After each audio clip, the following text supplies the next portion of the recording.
19 au 26 juillet 2025 au Palais des Sports de Yaoundé. Pour plus d'informations, contactez le cabinet événementiel Mon Communicateur, mandataire du gouvernement au 620 00 21 95 ou sur www.sago.ca. Salon de l'action gouvernementale, la vitrine du Cameroun.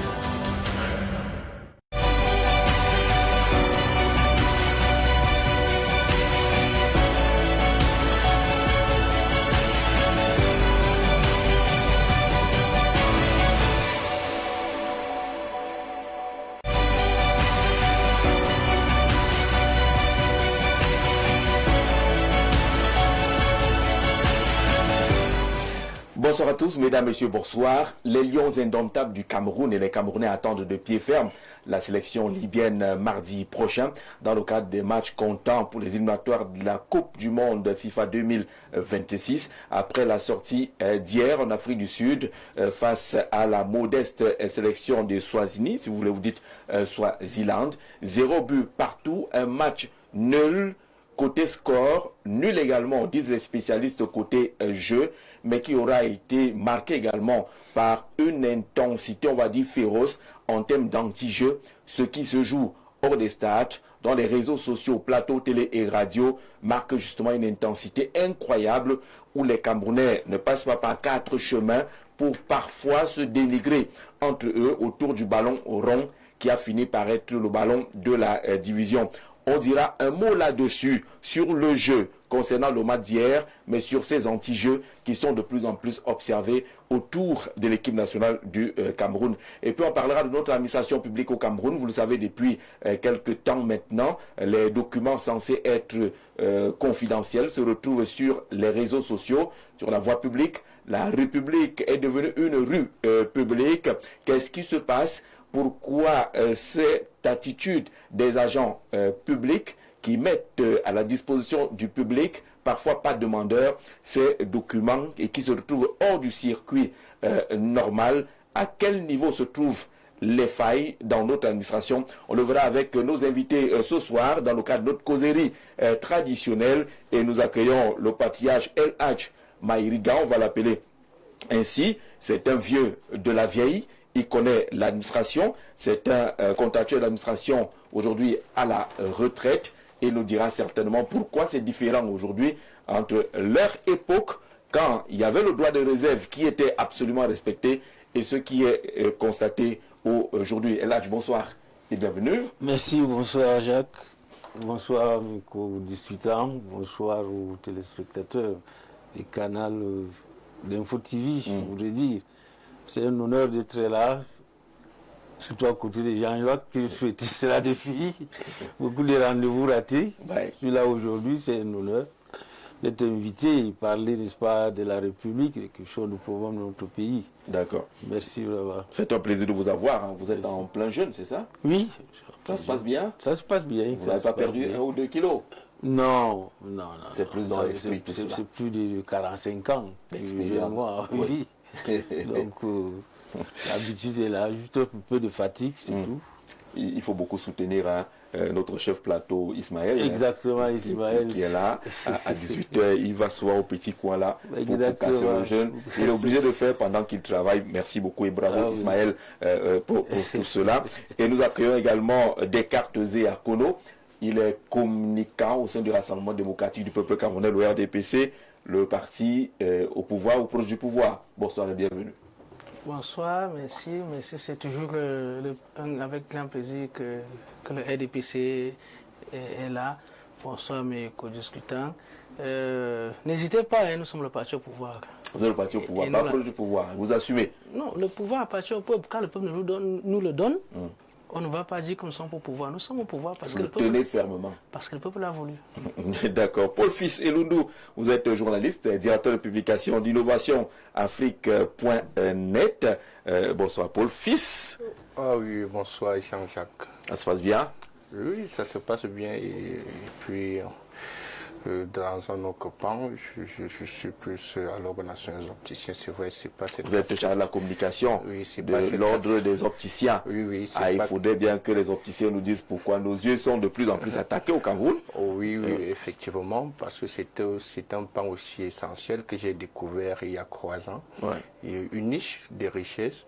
Aussi un pan de la santé négligé. Un peu négligé, oui. Pourtant, c'est un problème de santé aujourd'hui où environ, selon l'OMS, plus de 4 milliards de personnes qui sont touchées par un problème de déficience visuelle aujourd'hui. Donc ça mérite une attention particulière. Vous avez promis nous faire venir les responsables de l'ordre ici. On espère recevoir les principaux responsables pour qu'on parle de ces problèmes, parce qu'on le voit, des jeunes, des moins jeunes, pratiquement tout le monde court chez les opticiens. Il y a quelque chose qui ne va pas, il faut bien qu'on nous explique. Ouais. Effectivement, la présidente de l'Ordre national des opticiens, Madame Solange Douala, elle est disposée à mettre l'information, parce que vous savez aussi, la promotion de la santé demande de donner les bonnes informations aux populations, aux patients, pour mener des bons choix en matière de santé. Et voilà pourquoi elle est toujours en train de communiquer pour sauver des vues et aussi amener des populations à quitter l'exercice illégal, les lunettes de la rue, et aller au niveau des cabinets, parce que son problème, c'est l'accessibilité de la lunette au Cameroun. Il faut que tout le monde ait la lunette, qu'on soit pousseur, et la lunette adaptée, c'est l'expression qu'elle utilise souvent, pour que nous puissions atteindre les objectifs de développement. Et c'est une mission exaltante à ses côtés. Elle sera là, elle nous en parlera, parce qu'il y a les lunettes de la rue, tout le monde, on les vend un peu partout, et c'est des gros risques qui se retrouvent comme ça, ces lunettes-là, à vil prix, et finalement on va compliquer nos problèmes. On sera très heureux de la recevoir, parce que notre ami Zoabet, c'est comme ça, Zoabet, Koueto, a également des lunettes. Les affaires des opticiens nous concernent. Vous êtes leader du mouvement Sema Taoui, ça veut dire quoi? Bon, Sema Taoui, c'est un mouvement qui fait référence au concept de Sema Taoui, qui veut dire unification. Unification qui avait été développée lors de l'Égypte antique, ce qu'on appelle Kemet. Et nous a semblé urgent dans nos sociétés fractionnées d'être unis. Et nous travaillons donc à l'idée de la Renaissance, mais surtout à susciter la conscience historique auprès des jeunes.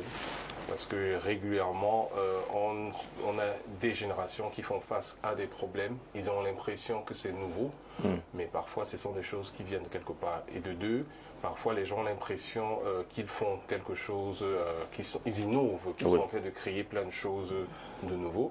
Mais en général, ils doivent comprendre que leur action se situe dans une trajectoire historique. C'est ce souci qu'on a de moins en moins. Et nous, on essaye d'évoquer cela, parce que dans tous les paliers de la vie, on voit, de la société, on voit que ce manque de conscience historique de nos peuples font en sorte que les acteurs, que ce soit politiques, syndicaux, société civile, de la santé, ainsi de suite, de corporations, ainsi de suite, prennent des décisions parfois qui vont à l'encontre de nos peuples.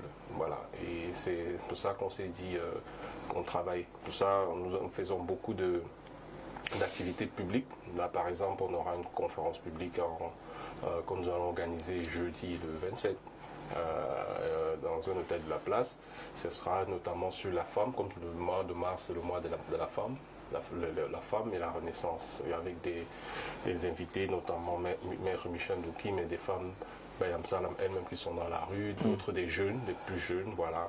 Parce que l'idée, c'est de pouvoir faire en sorte que tout le monde parle, et c'est ce que nous faisons à travers nos activités. Femmes et Renaissance, c'est le thème de cette conférence publique, et Renaissance africaine, c'est le thème de cette conférence publique, c'est ici à Yaoundé. Oui, ici à Yaoundé. D'accord. Voilà, c'est ça. C'est un plaisir de vous avoir, et merci d'enrichir notre plateau. On aura tout à l'heure le président du service civique des appelés du Cameroun qui viendra se joindre à la causerie. Alors je suppose, monsieur, que vous avez regardé le match à la sortie de l'équipe nationale du Cameroun hier, 0 but partout, un match nul au propre comme au figuré, des cartes. Oui, c'est c'est un match nul, ça veut dire que les équipes se sont neutralisées. Ouais. Quand on dit match nul, les équipes se sont neutralisées, ça veut dire qu'aucune équipe n'a pu dominer une autre. Maintenant, donc, le spectacle peut-être est jugé... Nul aussi. Moi, bon, les experts, ou alors, bon, il va de chaque téléspectateur. On a voulu ne pas avoir les experts parce qu'au Cameroun, on sait déjà qui va dire quoi. Oui, on a déjà vu des meilleurs matchs. Ouais, il faut le dire, il faut être sincère. On a déjà regardé des meilleurs matchs des Lions indomptables, on a vu mieux que ça. Et on espère, on attend mieux que ça. Déjà, il faut comprendre la psychologie du supporter camerounais. Le supporter camerounais, c'est que nous sommes un peuple, nous sommes une équipe de gagnants. Nous sommes les plus forts. Nous sommes les plus forts. Nous sommes le continent. Nous sommes le continent, nous aimons gagner partout. Et dans le football, je crois que notre histoire même nous permet d'être exigeants envers nos Lions indomptables. L'histoire du football camerounais dans le monde et l'Afrique oblige et permet à nous les supporters d'être exigeants envers tous les acteurs qui sont tout autour des Lions et envers les Lions indomptables. Donc quand on a un nul envers une équipe relativement faible, on va le dire, parce que bon, les gens vont vous dire qu'il y a des nouvelles équipes, c'est vrai. Le football a changé, tout le monde a déjà travaillé, il n'y a plus de petites équipes, il n'y a plus de grandes équipes, mais bon, on ne va pas tuer l'histoire parce qu'il y a des nouvelles équipes. Oui. On garde en fait quand même qu'il y a quand même des... Il n'y a pas de petites équipes, mais il y a encore des grandes nations de football. Et nous savons que dans le monde, nous en faisons partie. Donc voilà pourquoi les supporters exigent plus que ce qu'on a vu, ce qu'on a vu le jour. Mais restons un peu sportifs. Nous ne sommes pas seulement fanatiques, nous sommes aussi sportifs. Donc, du côté sportif, dans les résultats, nous avons fait un nul, nous n'avons pas perdu, nous sommes restés invincibles. On n'a pas perdu, et sauf erreur de ma part, nous gardons la tête du groupe. Voilà, donc, il n'y a pas à pleurer. On peut s'inquiéter, mais pas pleurer, pas faire comme s'il y avait eu une défaite, nous étions en train de perdre la qualification. Vous avez dit qu'on est le Cameroun, voilà. Qui s'accommode très peu. Qui s'accommode très peu des petits nuls avec, oui, parce qu'il y a des petits nuls avec ce genre d'équipe-là. Bon, dans l'évolution de l'émission, on va peut-être prendre le temps d'analyser, à créer des camps. Il y en a qui souhaitent la victoire, il y en a qui souhaitent la défaite, parce qu'il faut démontrer au coach qu'il n'est rien. Il y en a qui pensent que non, il faut faire comprendre au la fédération qu'il n'est rien. On se trouve dans quoi? Je vais vous dire vraiment pour chuter. Avant, je sais que nous ne sommes pas encore dans le débat, mais je vais dire, vous savez, j'ai bien eu peur que si en 90, il y avait eu les réseaux sociaux, est-ce qu'on aurait joué les quarts de finale? Je vais expliquer pourquoi je pose cette question-là. En 90, il y a eu l'intervention du président de la République pour que un joueur supposé très vieux vienne rejoindre l'équipe. Il est venu comme ça. S'il y avait les réseaux sociaux, on devait vous faire connaître comment beaucoup n'ont pas très bien accueilli son arrivée. Il est arrivé, il n'a même pas été titulaire, mais on a vu, il a été celui qui a l'artisan de notre beau parcours. Ce n'est pas le seul événement de 90. Il y a eu le virement où on change à dernière minute par Thomas Kono. Tout ça c'est bien géré. Pourquoi? Il y a eu ces événements, mais il y a eu une conservation de sérénité dans le groupe. Aujourd'hui, nous ne participons pas. Nous qui sommes en train de voir si tel se gratte la tête, tel a mal regardé l'autre, nous ne participons pas à conserver cette sérénité dont les joueurs ont besoin. Voilà. Alors, qu'est-ce qui vous a intéressé? Le jeu, la qualité du jeu ou tout ce qui se dit, tout ce qui se fait autour du jeu? Il y a tout ça. Jacques, il ne faut pas, n'est-ce pas? Je vais écouter mon co-panéliste tout à l'heure dire des choses. C'est-à-dire le climat n'est pas serein autour de cette équipe. Il faut l'accepter. On a entretenu ça pendant longtemps. On croyait, n'est-ce pas, avec des rencontres au niveau de la présidence, du ministère et tout, que les choses pouvaient, n'est-ce pas, au moins, qu'il y ait au moins de la calmie entre la fédération, le ministère et particulièrement le coach. Vous avez vu les sorties du coach. Ça ne plaide pas, n'est-ce pas, un climat de football. À dire un coach qui vient, dans aucun pays, vous ne pouvez pas voir ça, qui vient s'attaquer à la fédération qui est censée être son patron.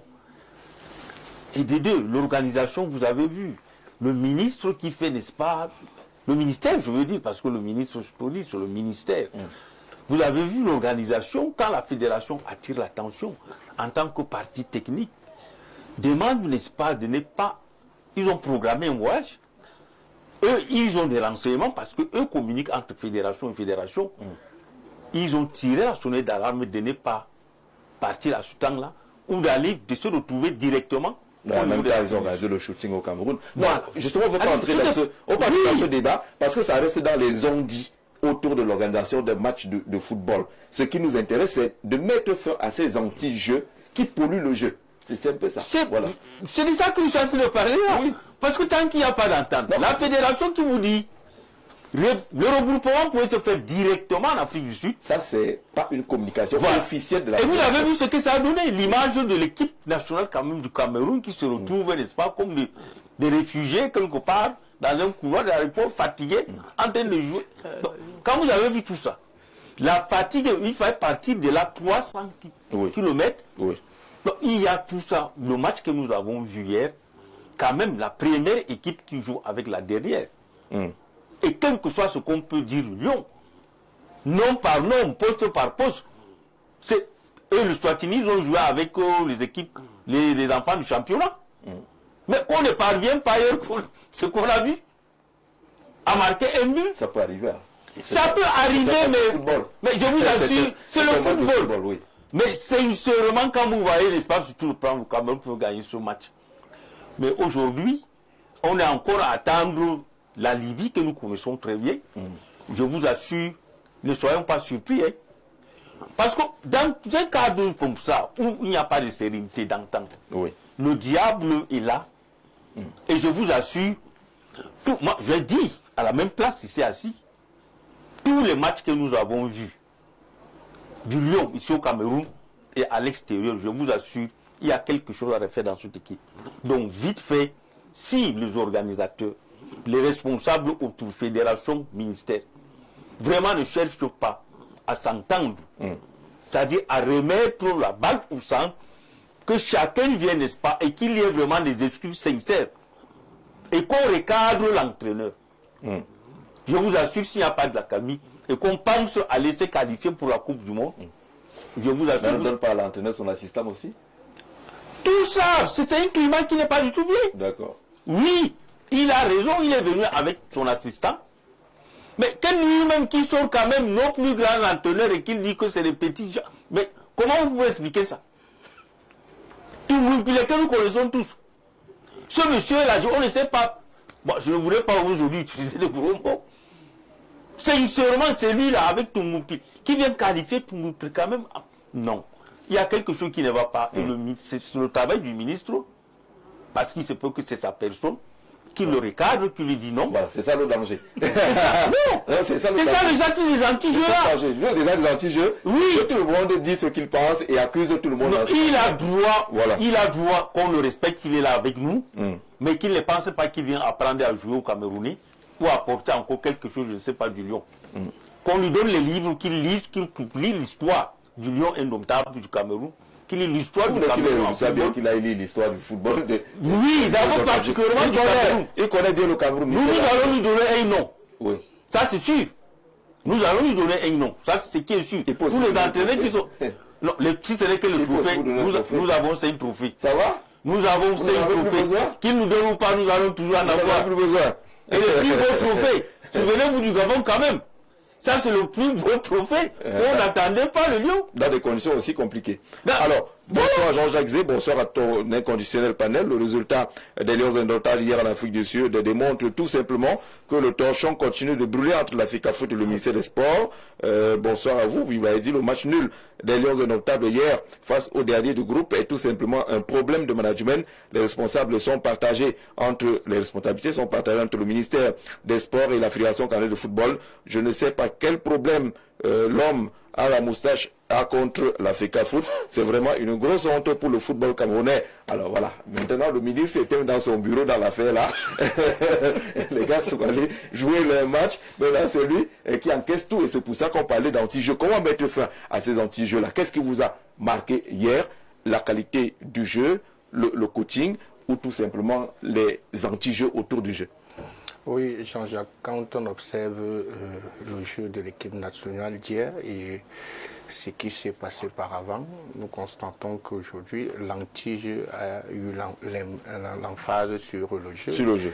Parce que on peut voir, il y avait un problème de préparation. Les joueurs n'étaient pas physiquement, psychologiquement prêts pour affronter ce match contre le Swaziland.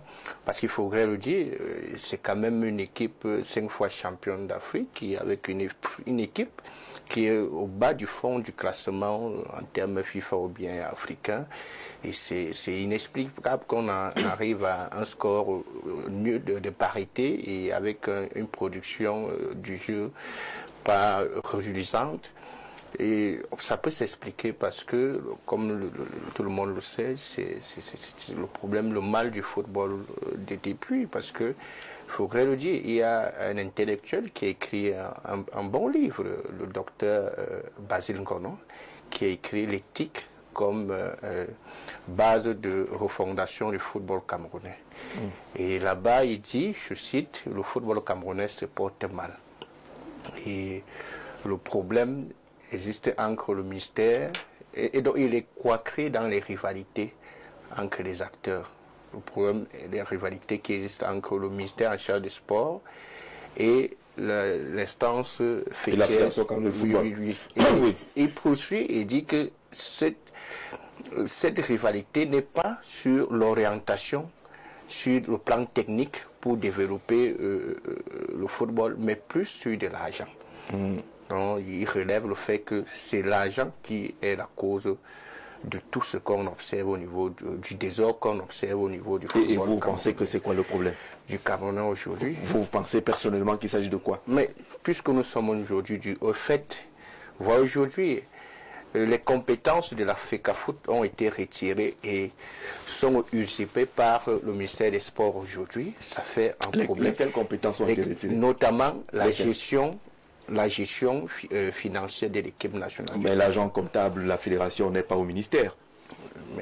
Mais l'ordonnateur des dépenses reste le club FECAFOOT. Je voudrais vous dire que c'est le ministère actuellement qui gère financièrement l'équipe nationale. Sans ordonnateur, comment parce ça se passe? Que je vais vous dire pourquoi. Oui, comment ça peut se passer? Parce que lorsqu'on avait à l'époque Rigobert Song, on a vu certaines organisations de l'équipe nationale qui étaient irréprochables.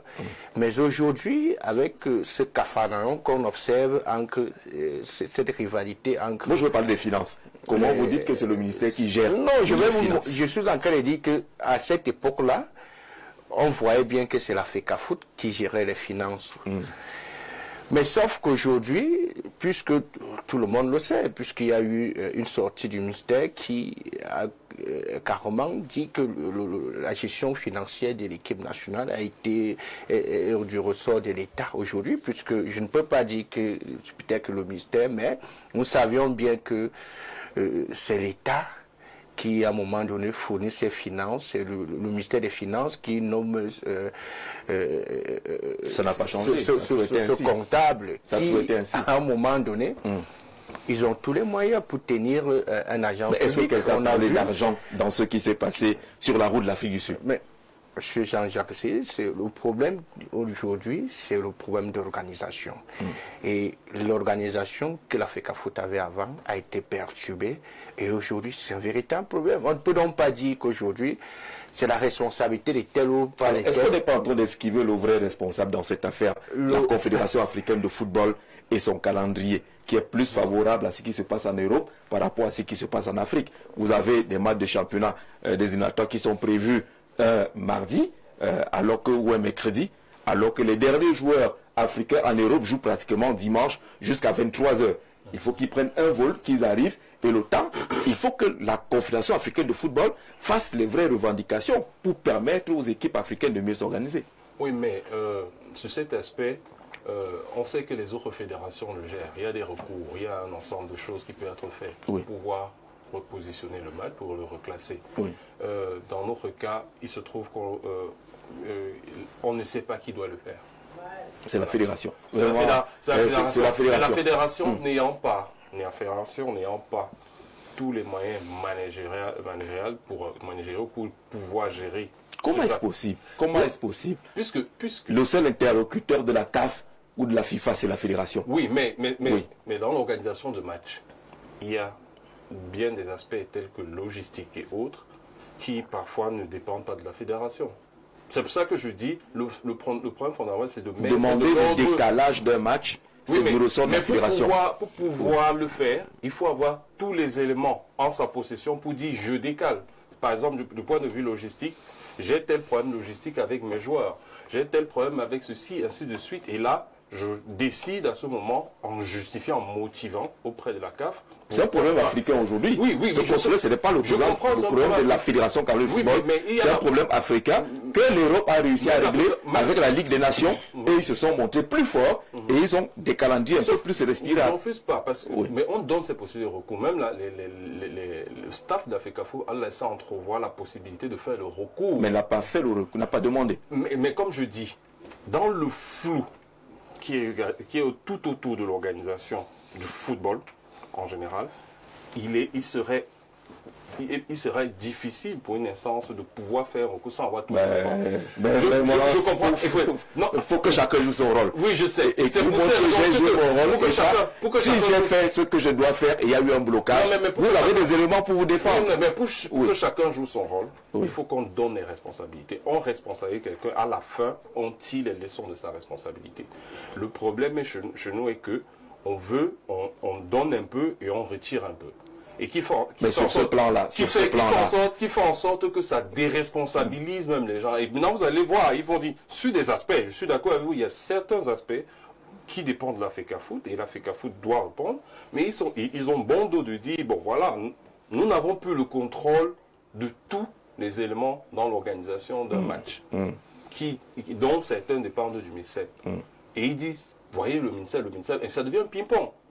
C'est pour ces raisons il faut comprendre une chose. Les grandes nations de sport sont curieusement les grandes nations en matière de développement, dans les pays développés, comme on dit. On a vu avec les Jeux Olympiques. Avec les Jeux Olympiques, on a remarqué on a vu comment la France a organisé. On s'est rendu compte qu'il y a un club fermé de pays qui peuvent organiser les Jeux Olympiques. Deux, on s'est rendu compte encore qu'il y a un club fermé de pays qui sont tous parmi les meilleures nations à la fin des Jeux Olympiques. Cela implique quelque chose. Et je crois qu'on ne tire pas les leçons sur les anti-jeux tels que vous évoquez là maintenant. On ne tire pas les leçons. Pourquoi? Parce que ça évoque que les pays les plus organisés, ce sont les pays qui font des bons résultats en matière de sport. Et cela dit que nous devons aussi se développer et s'organiser. En matière d'infrastructure, bon, c'est simple, mais c'est un peu aller loin. Mais sur les autres aspects, par exemple, on parle de football, on parle seulement de Lyon A.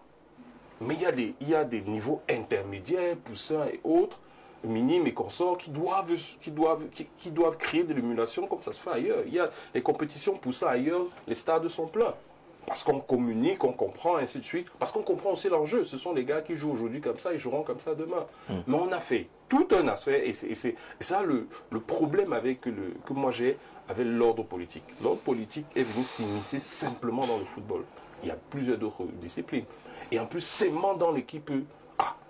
Le reste, ça ne l'intéresse pas. Et tous les autres... On ne le dira pas de façon catégorique. On ne le dira pas de façon catégorique, parce que nous suivons d'autres disciplines, là où ça se passe bien, il y en a là où ça se passe aussi mal, mais on ne le fera pas autrement. Le football, c'est le sport le plus médiatisé. Il faut noter déjà que le problème qui a été observé lors de l'accueil des joueurs, parce que vous n'évoquez pas ça, vous voulez...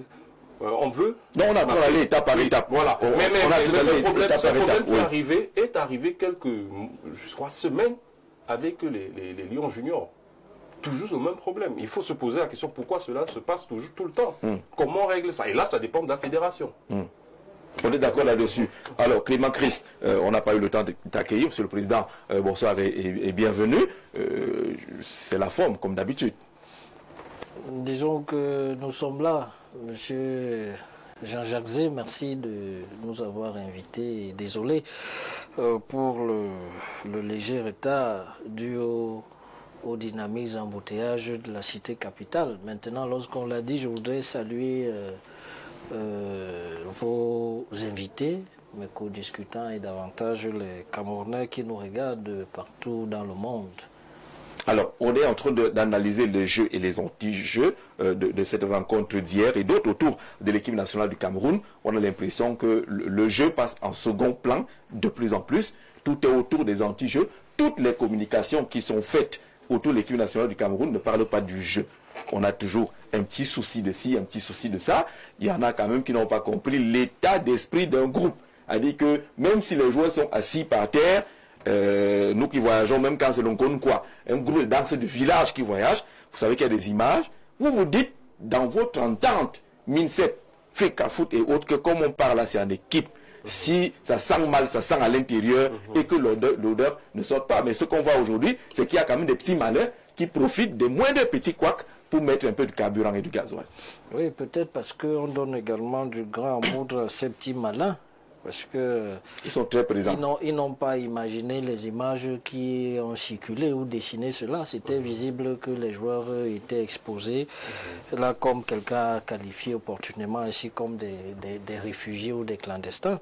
Et quand on parle bien de l'équipe nationale du Cameroun, une équipe dont le chef de l'État prend un modèle chaque fois, qui est d'ailleurs, il faut le rappeler, la plus éminente institution, et que les gens se permettent de s'amuser comme ça, non seulement avec les Camerounais, mais davantage avec l'image du Cameroun à l'extérieur. Vous comprenez que c'est pour salir sur le plan de l'image diplomatique de notre pays au niveau du sport.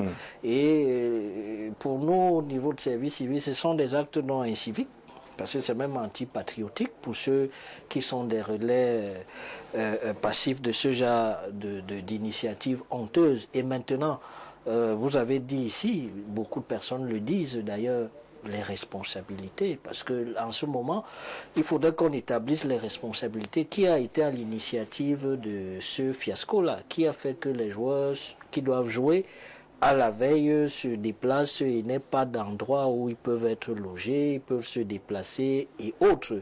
Il faudrait que les responsabilités soient donc établies et qu'on tire véritablement les conséquences de cette affaire honteuse et malheureuse qui traîne le Cameroun, le grand Cameroun, le Cameroun du chef de l'État, le Cameroun de Roger Mila, le Cameroun de Oumyobé, le Cameroun des Camerounais positifs au sol comme ça. C'est des choses qu'il faudrait que ces gens-là ressentent vraiment la colère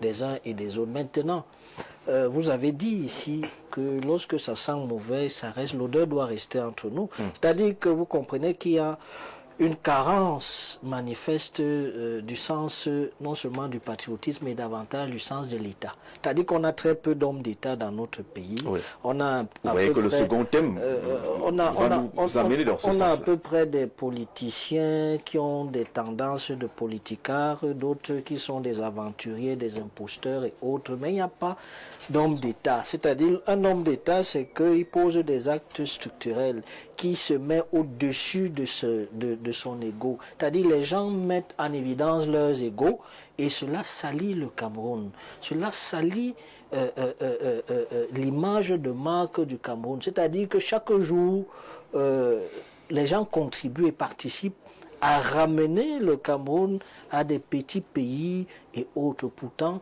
il y a des gens qui ont travaillé pour que notre pays soit respecté, que notre football, quand on parle du Cameroun en termes de football, que cela soit respecté. Il faudrait donc que ces gens qui s'amusent avec l'image du Cameroun, que cela cesse. Un jour, le chef de l'État avait dit il est temps et grand temps. Et nous pensons qu'il est temps et grand temps que cette affaire de Fecafoot, Mincep, où les gens s'amusent avec nous comme ça, vraiment qu'une solution finale soit trouvée pour que cela cesse. Moi, je n'ai pas beaucoup regardé ce match parce que quand j'ai vu cette actualité, je me suis dit qu'assurément on perdra. Mais on a quand même vu la résilience des Lions. Au lieu d'être battus, ils se sont quand même battus à prendre à un point. Déjà, il faut féliciter leur témérité, mais que les uns les autres sachent que c'est parce on veut occuper la place de l'autre qu'il y a conflit.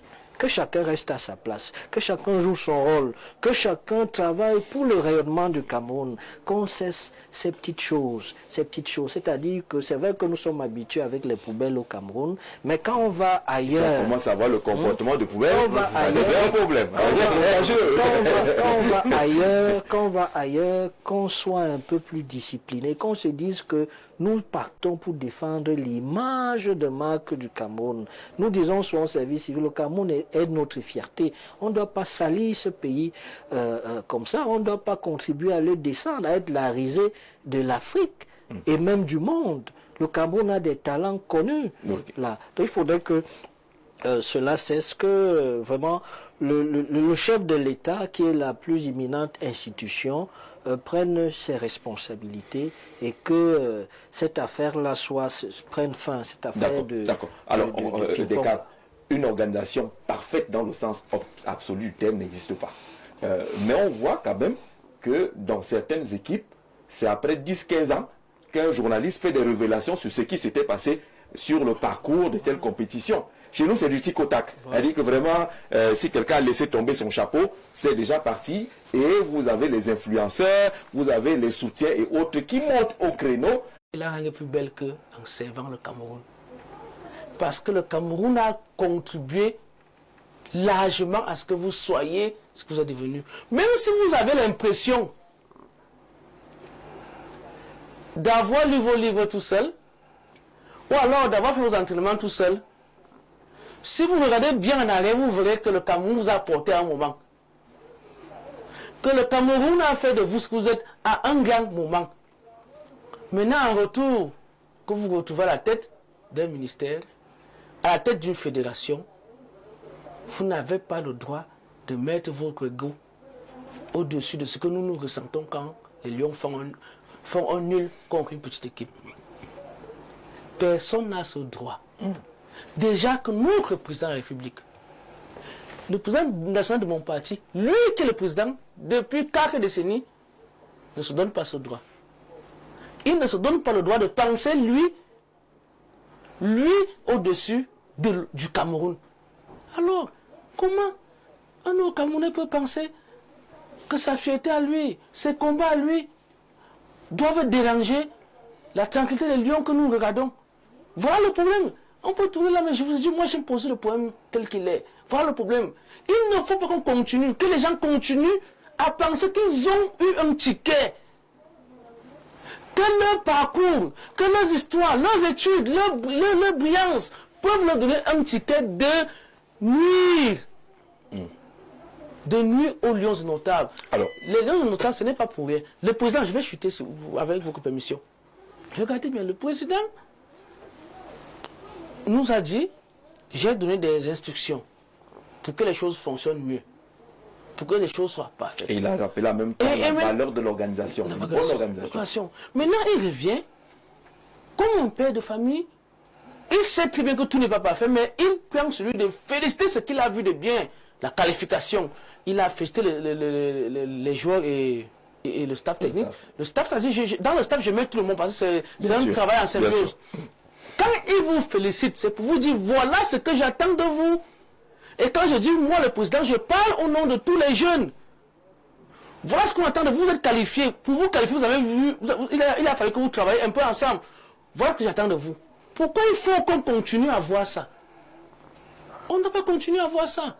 Lorsqu'on observe cette affaire-là, je voudrais citer ici un aîné qui s'appelle Konstieka, lorsqu'il vient à Canal 2 pour ne pas... voilà, oui.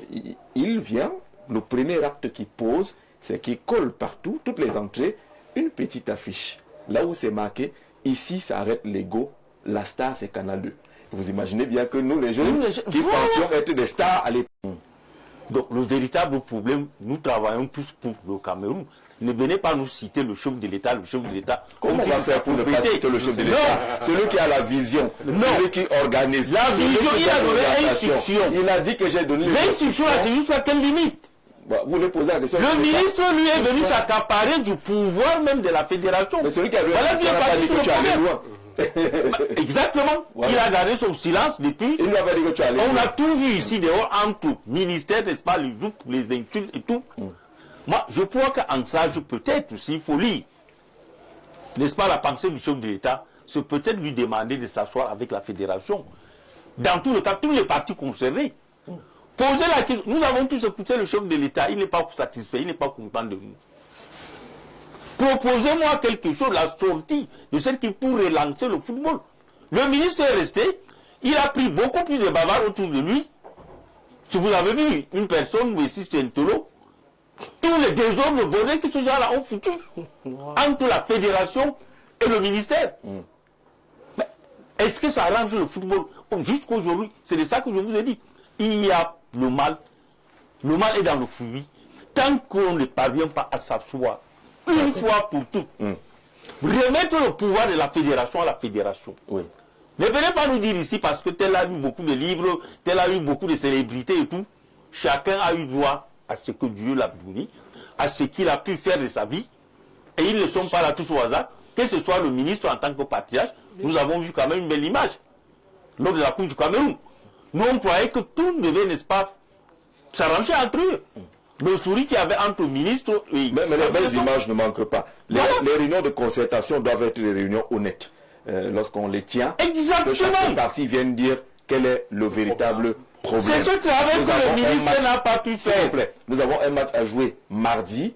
Fédération, est-ce qu'il y a un problème? La fédération doit pouvoir dire que dans les délais là, on ne peut pas s'en sortir. Mais ceux qui se disent qu'on va à ces réunions là, c'est toujours chacun veut garder...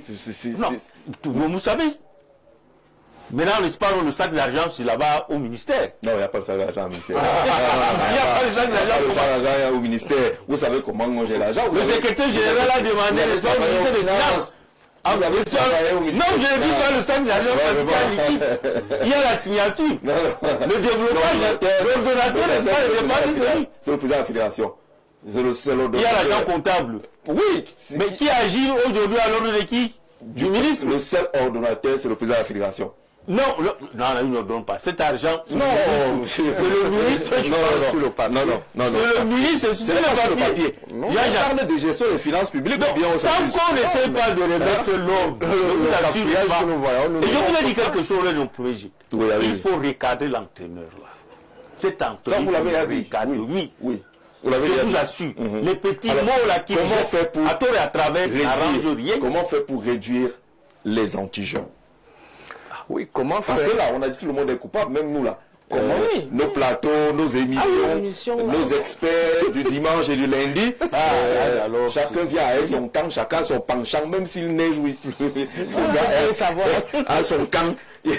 Voilà, comment faire pour sortir, président? Vous avez là. Oui, je pense qu'il faut commencer à casser les idéologies qui ont cours en ce moment au Cameroun. C'est-à-dire que il faudrait que le Moulinex essaye de mettre ces deux idéologies de Hibou et d'Églisien là. On peut s'amuser avec, ça devient dans le Moulinex, et que peut-être même ce mouvement-là soit appréhendé comme terroriste. Là, les gens vont prendre les choses. Parce que, vous voyez, c'est des choses qui nous amènent à gauche et à droite. C'est-à-dire que quand on doit être ensemble... C'est les choses qui divisent le Cameroun. On le voit. Pour construire, les gens sont contents d'être églisiens, d'autres se revendiquent d'être hibou, ce genre de choses. Je pense qu'il est temps, dans la solution finale que nous avons souhaitée, que le MINAT prenne ses responsabilités à ce niveau, que les blocs idéologiques là soient déjà anéantis, stoppés, et même que les porteurs de ces blocs là, puisqu'à l'église il y a un pasteur. Là, je ne sais pas chez les hiboux comment on appelle le plus grand hibou là-bas, mais vraiment que cela soit détruit, qu'on ne voit plus ça. Ça commence comme un jeu, parce que c'est la pensée. Ça prend des proportions inquiétantes pour l'unité du pays. Parce qu'on a vu quelque chose l'autre jour, hier. J'ai vu cette vidéo, c'est pas très intéressant que les gens se permettent d'insulter le coach. Qu'on l'aime ou qu'on ne l'aime pas, on doit le respecter. Il représente... Mais il ne s'empêche pas d'attaquer le Cameroun. Non, c'est un autre cadre. Et c'est justement ça le problème. On cherche à tuer tout cela pour utiliser cette expression. Et il faudrait que cela cesse. Parce que ceux qui le font n'aident même pas ceux qui disent supporter ça n'aide pas ces gens-là. Et même le coach aussi doit discipliner sa langue. Je pense que c'est pas très intéressant de toujours chercher les choses. Et il faut apprécier le rapport de force. Il ne doit pas perdre de vue que c'est son patron, la FECAFOOT. Quelle que soit justement la communication, comme l'aîné disait, qu'il y a des bavards qu'on a mis autour du ministre, qui poussent parfois ce monsieur-là à croire autre chose que ce qui est, qu'il est sous la responsabilité administrative et technique de la FECAFOOT et que c'est sa tutelle, ce sont ses patrons là-bas qu'il doit les respecter pour éviter ça. Mais nous maintenons le fait que les blocs idéologiques qui ont été, c'était bien pour l'amusement à un moment, c'est plus l'amusement. On constate qu'il y a des gens qui peuvent même bagarrer pour cette affaire-là. Oui. Et nous sommes à une année très sensible. On le voit déjà avec les fans du Real ou du Barça. Voilà. Il y a déjà des morts. Et on n'a pas besoin de ça aujourd'hui. On a commencé autrefois avec une affaire de Tontina, de Sardina et tout ça là. Maintenant, ça a glissé vers les hiboux et les églisiens. Il faudrait que la responsabilité de l'AT, là, qu'il s'intéresse à ces gens-là et qu'ils les mettent tous dans le moulinex. C'est-à-dire que... Le truc, c'est qu'il fera comment. C'est déjà de parler, de dire qu'il faut arrêter ce genre de choses. Tous ces gens qui alimentent cet esprit ont des comptes Facebook, WhatsApp, machin, truc là. C'est possible. C'est possible. Ce qui intéresse, ce que le président dit tout à l'heure, qu'il faut que des esprits, ces idéologies qui se développent et qui divisent profondément le Cameroun, commencent à connaître justement, commencent à être étouffés. Mais pourquoi ne pas analyser que ce soit des modes d'expression de certaines visions? Non, tout mot d'expression n'est pas autorisé dans une république. Non. C'est des mots d'expression. Il y a une vision claire et qui est claire de Samuel Eto'o en tant que président de la FECAFOOT, du football, de sa manière de gérer le football. Il y en a qui pensent que c'est pas bon. Et c'est leur droit. Mais de là à arriver à des camps, Hibou et autres, il faut... Il y a de la part du ministre pas forcément du ministre. Il y a des Camerounais qui ne sont pas d'accord. C'est eux qui sont... Oui, je parle des responsables. Parce que vous avez dit quelque chose pour moi. Lorsque on arrive dans une maison et qu'il y a du bazar, du désordre, et qu'on commence à dire que tout le monde est responsable, ça veut dire qu'il y a problème.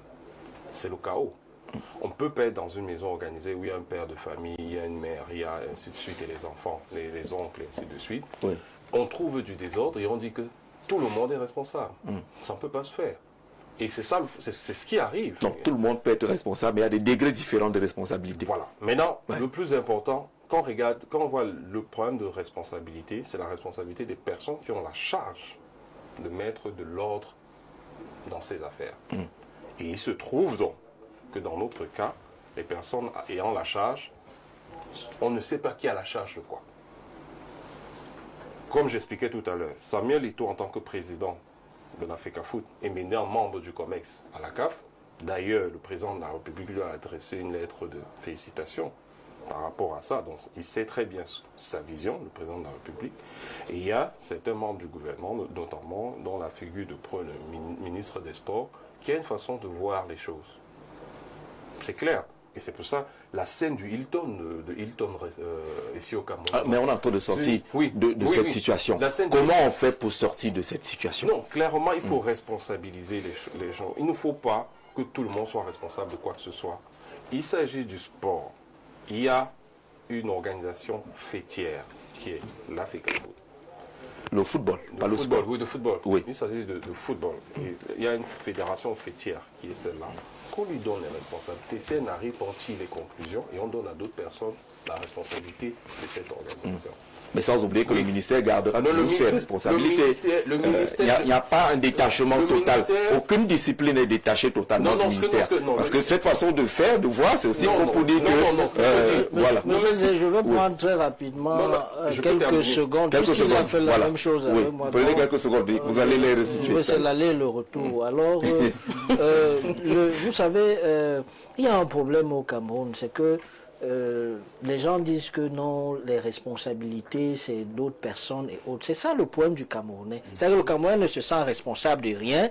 Ça dit que c'est l'État, c'est le gouvernement qui doit tout faire et tout et tout. Non, en tant que citoyen, on doit être responsable. Déjà, le fait de dire que non, on ne veut plus ce désordre-là, c'est manifester déjà un sens de responsabilité qui va pousser justement ceux qui ont la décision à prendre, venir dire que non, il faut savoir c'est le père, la mère et autres. Non, même les enfants sont responsables de la maison. Fois, les parents pas au même niveau que les parents, mais également de la maison. Donc, c'est ça le problème du Camerounais. C'est-à-dire qu'on est resté dans la logique de l'État-providence. C'est-à-dire que le Camerounais est un petit prince.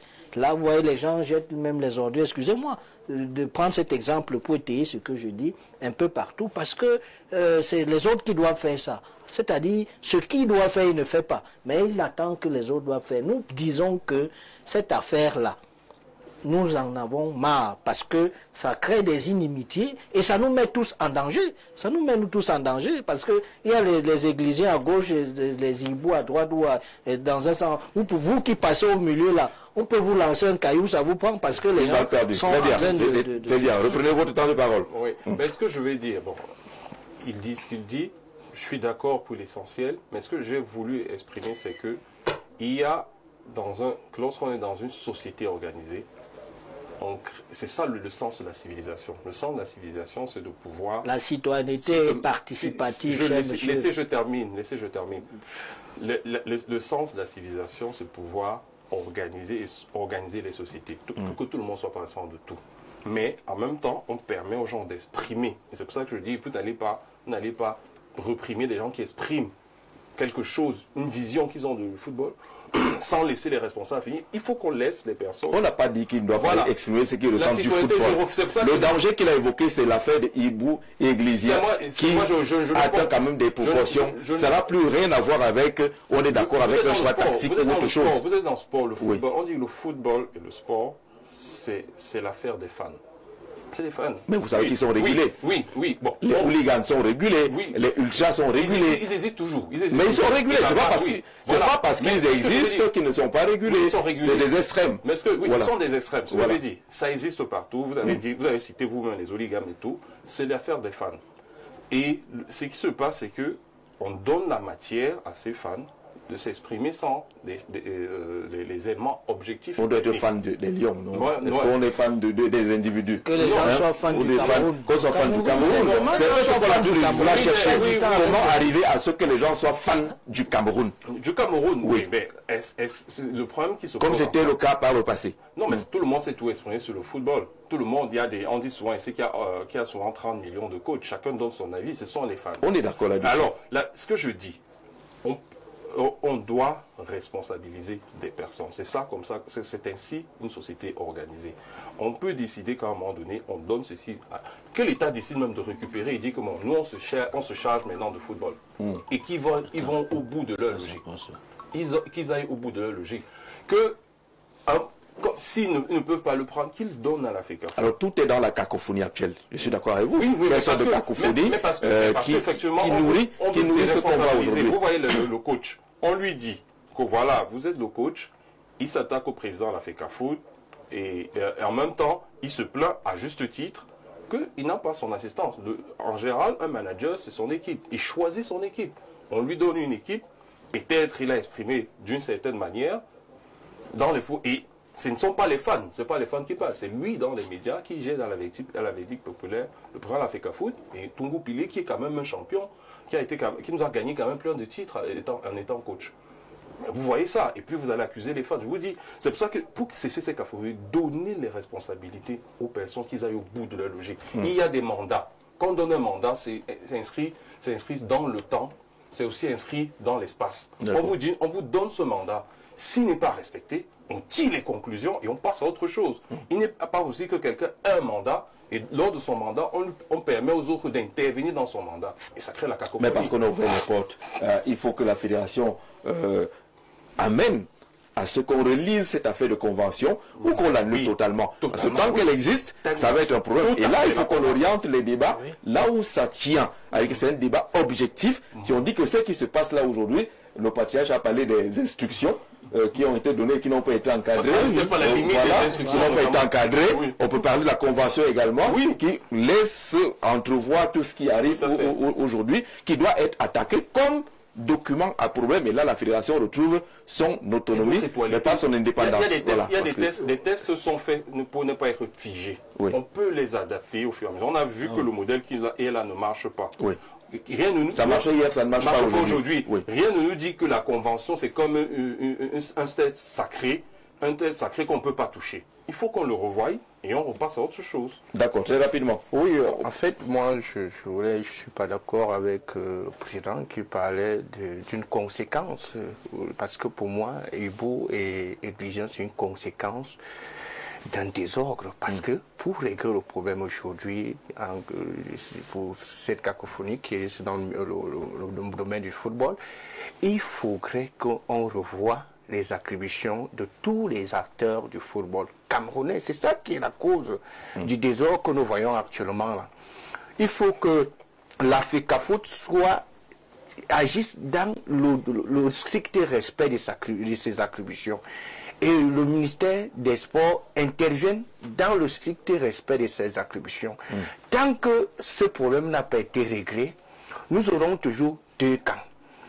Et maintenant, il y a une convention qui existe. Qu'on applique la convention avant que cette convention ne soit attaquée aujourd'hui, que ce soit de la part de la FECAFOOT, que ce soit de la part du MINSEC, qu'on respecte les engagements qui sont contenus dans cette convention. Contenus dans cette convention, que chacun intervienne comme une équipe. C'est comme une équipe. Si je suis latéral, je joue ma position de latéral, peut-être pour donner la passe à l'attaquant, pour défendre, pour attaquer.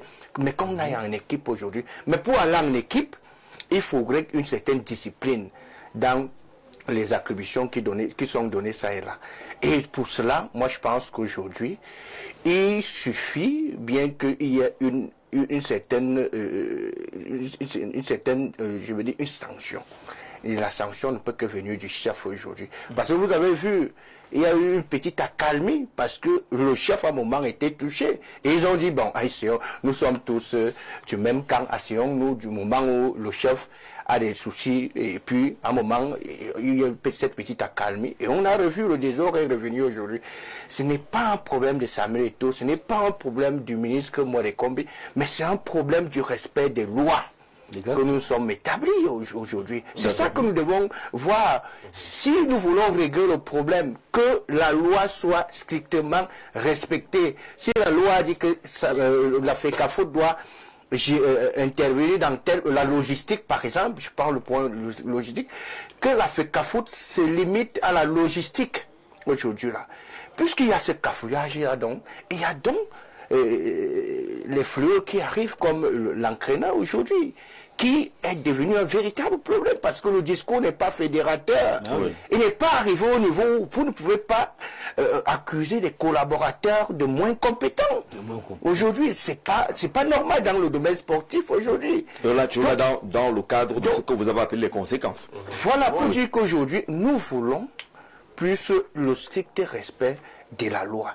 Tant que la convention n'a pas déjà été attaquée ou bien abrogée, qu'on la respecte. Et maintenant, si on veut abroger, qu'on en arrive à redistribuer les rôles, et là on revient donc aujourd'hui. Et je pense que c'est au chef de mettre de l'ordre, peut-être si la convention n'est pas abrogée, peut-être nommer un autre ministre, parce que si on a les mêmes acteurs, il y aura tout. Donc si dans les instructions encadrées, oui, aux instructions là, il faut que vous asseyez, vous regardez un peu ce qui est à l'origine de ces problèmes. Il faut voir l'origine du problème. C'est cette fameuse convention. Voilà, est-ce qu'on la relie, on fait comment de la convention?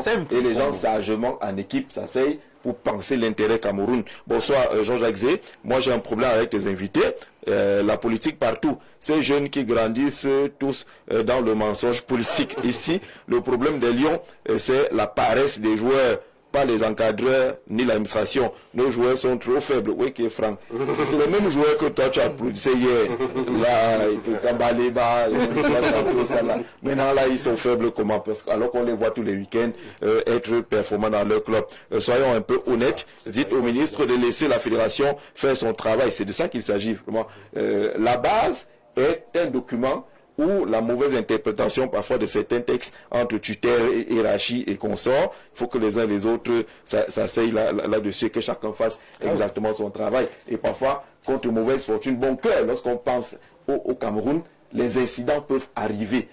Mais une équipe doit pouvoir gérer les incidents et c'est dans le cadre de ces incidents-là qu'une équipe est forte. On dit, on a des difficultés, on est bloqué au Congo, on est bloqué à Johannesburg, soyons forts, on est en groupe 1007 FICA Foot, allons jouer ce match-là et montrer que ce n'est pas ces incidents, ces petits manquements qui peuvent nous arrêter. Au lieu de verser chacun dans la défense de son camp ou de ses intérêts. Oui, l'élément central dans votre beau discours, c'est la volonté. Vous savez, c'est pour ça que moi, je ne m'attarde pas trop sur le coach. Et même encore moins sur les textes. Les textes, les lois, les droits, tout ça, c'est écrit pour encadrer nos comportements et canaliser nos actions.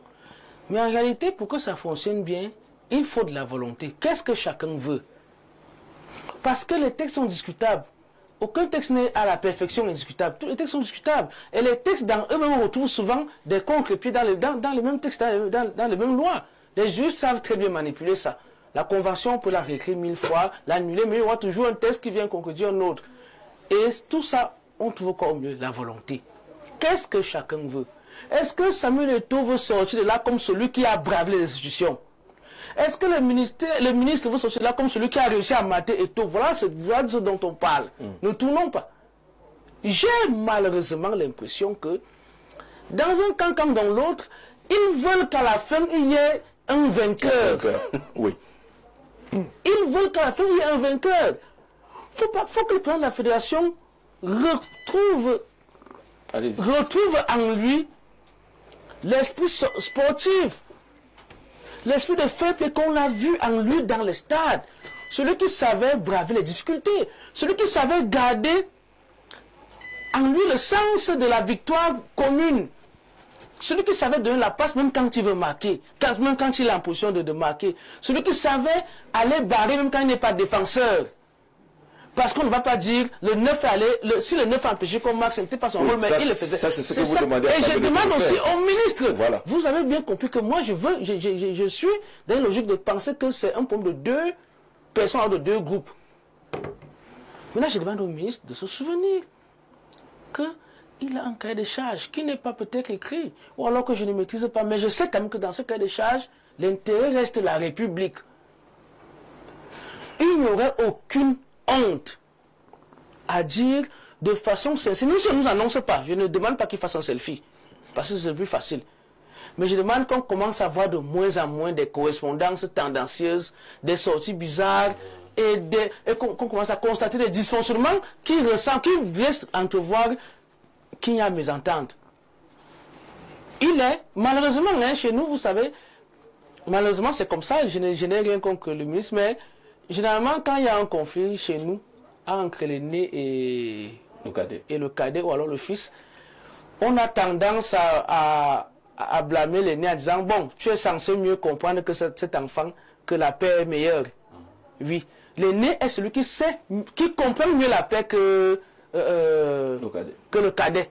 Oui, c'est pour ça que je me tourne vers lui, en qui je fais le plus confiance. Malheureusement, je le dis personnellement, qui fait le plus confiance, en disant, quand il n'y a pas la paix, la logique serait qu'on se tourne plus vers toi, le ministre et son papa, en disant c'est toi qui es censé instaurer la paix.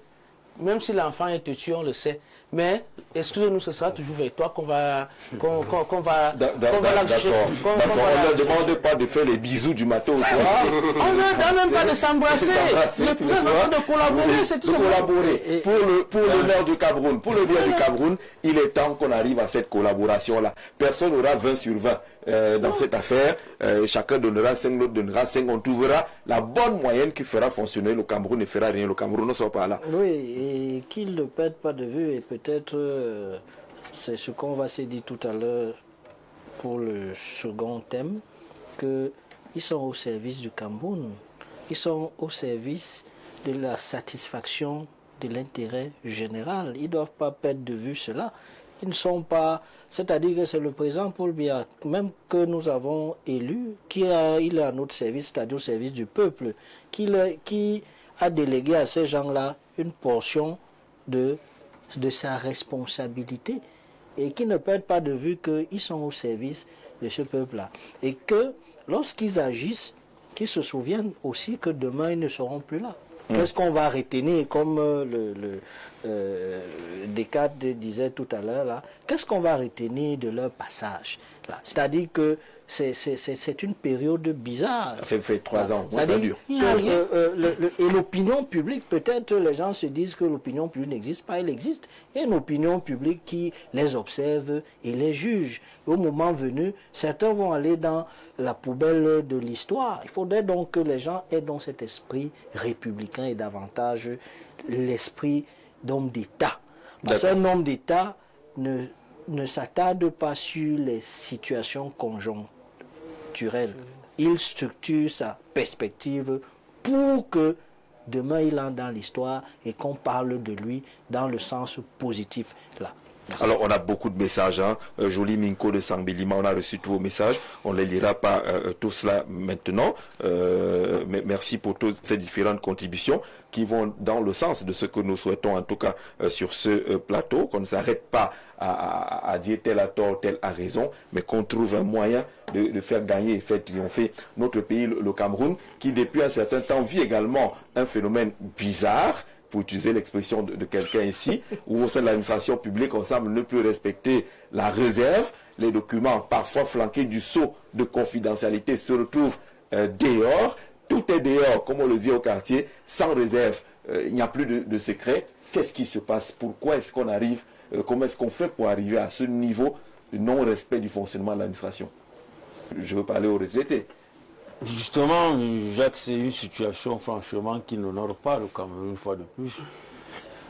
Parce que se retrouver sur les réseaux sociaux, partout avec des documents, avec estampillés confidentiels, cela pose des questions. La moralité des gens que l'administration utilise aujourd'hui. À notre temps, il y avait un respect quand même de la hiérarchie. Quand vous entrez dans un bureau, vous trouvez d'abord la secrétaire qui est respectueuse, n'est-ce pas, des visiteurs, qui peut vous orienter. Les documents que vous remettez sont reçus, enregistrés comme courrier entré. On est d'accord. Et il y a le chef de bureau qui est chargé, n'est-ce pas, de donner des notes pour orienter dans différents services. Moi, vous me questionnez sincèrement, j'ai travaillé au courrier central du ministère de l'économie et des finances. À l'époque, courrier central, c'était un service, aujourd'hui c'est une sous-direction pratiquement. Je travaillais aussi au service du personnel. Quoique là, c'était une sanction disciplinaire. Justement, on vous envoie dans les archives. Ce qui m'a permis, n'est-ce pas, de connaître beaucoup, de voir certains correspondants, surtout au courrier central. On faisait la liaison aussi entre le ministère des Finances, les dossiers qui sortaient directement pour la présidence, pour d'autres ministères, primatures ou autres. Donc aujourd'hui, il y a une jeunesse au service de la République. Sincèrement, la formation, à partir de la formation, ils n'ont pas eu la chance, comme nous autres, de trouver des vieux cadres autour de nous qui conseillaient, qui vous disaient. Parce que moi, j'étais contracteur d'administration. Je ne suis pas sorti d'une école d'administration comme l'ENAM. Mais vous trouvez quand même des anciens qui vous encadraient, qui vous disaient de faire attention avec tout ce que vous voyez. C'est l'heure pour moi de penser, n'est-ce pas, à Dagobert, Obama Dagobert, qui était le chef de service, n'est-ce pas, du courrier central, qui nous disait ici c'est un service dangereux. Vous allez voir toutes les correspondances, faites très attention. Que les gens ne viennent pas vous dire, avec juste des notes, ils vous disent, sauve-moi tel dossier qui est dans tel chrono de depuis. Si tu lui dis, il te dit non, fais-moi juste la photocopie, j'ai besoin. Ou quand vous voyez une chemise sortie, n'est-ce pas, du cabinet du ministre, il y a des petits malins qui peuvent venir, n'est-ce pas, vous proposer. Là, faites très attention. Ça peut vous amener loin. Soit vous perdez votre service, soit c'est la prison. Et il y avait ce qu'on appelait la fiche de circulation de dossier. C'est-à-dire, dès l'entrée, on sait que tel agent a reçu à telle heure tu l'as traité à telle heure, c'est parti de ta main pour l'autre collaborateur à telle heure. Moi, je ne crois pas que ça existe aujourd'hui.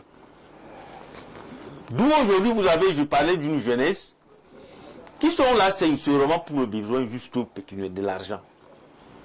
Et c'est là où on rappelle, n'est-ce pas, aussi l'État à essayer de voir le traitement salarial de tous ces gens-là.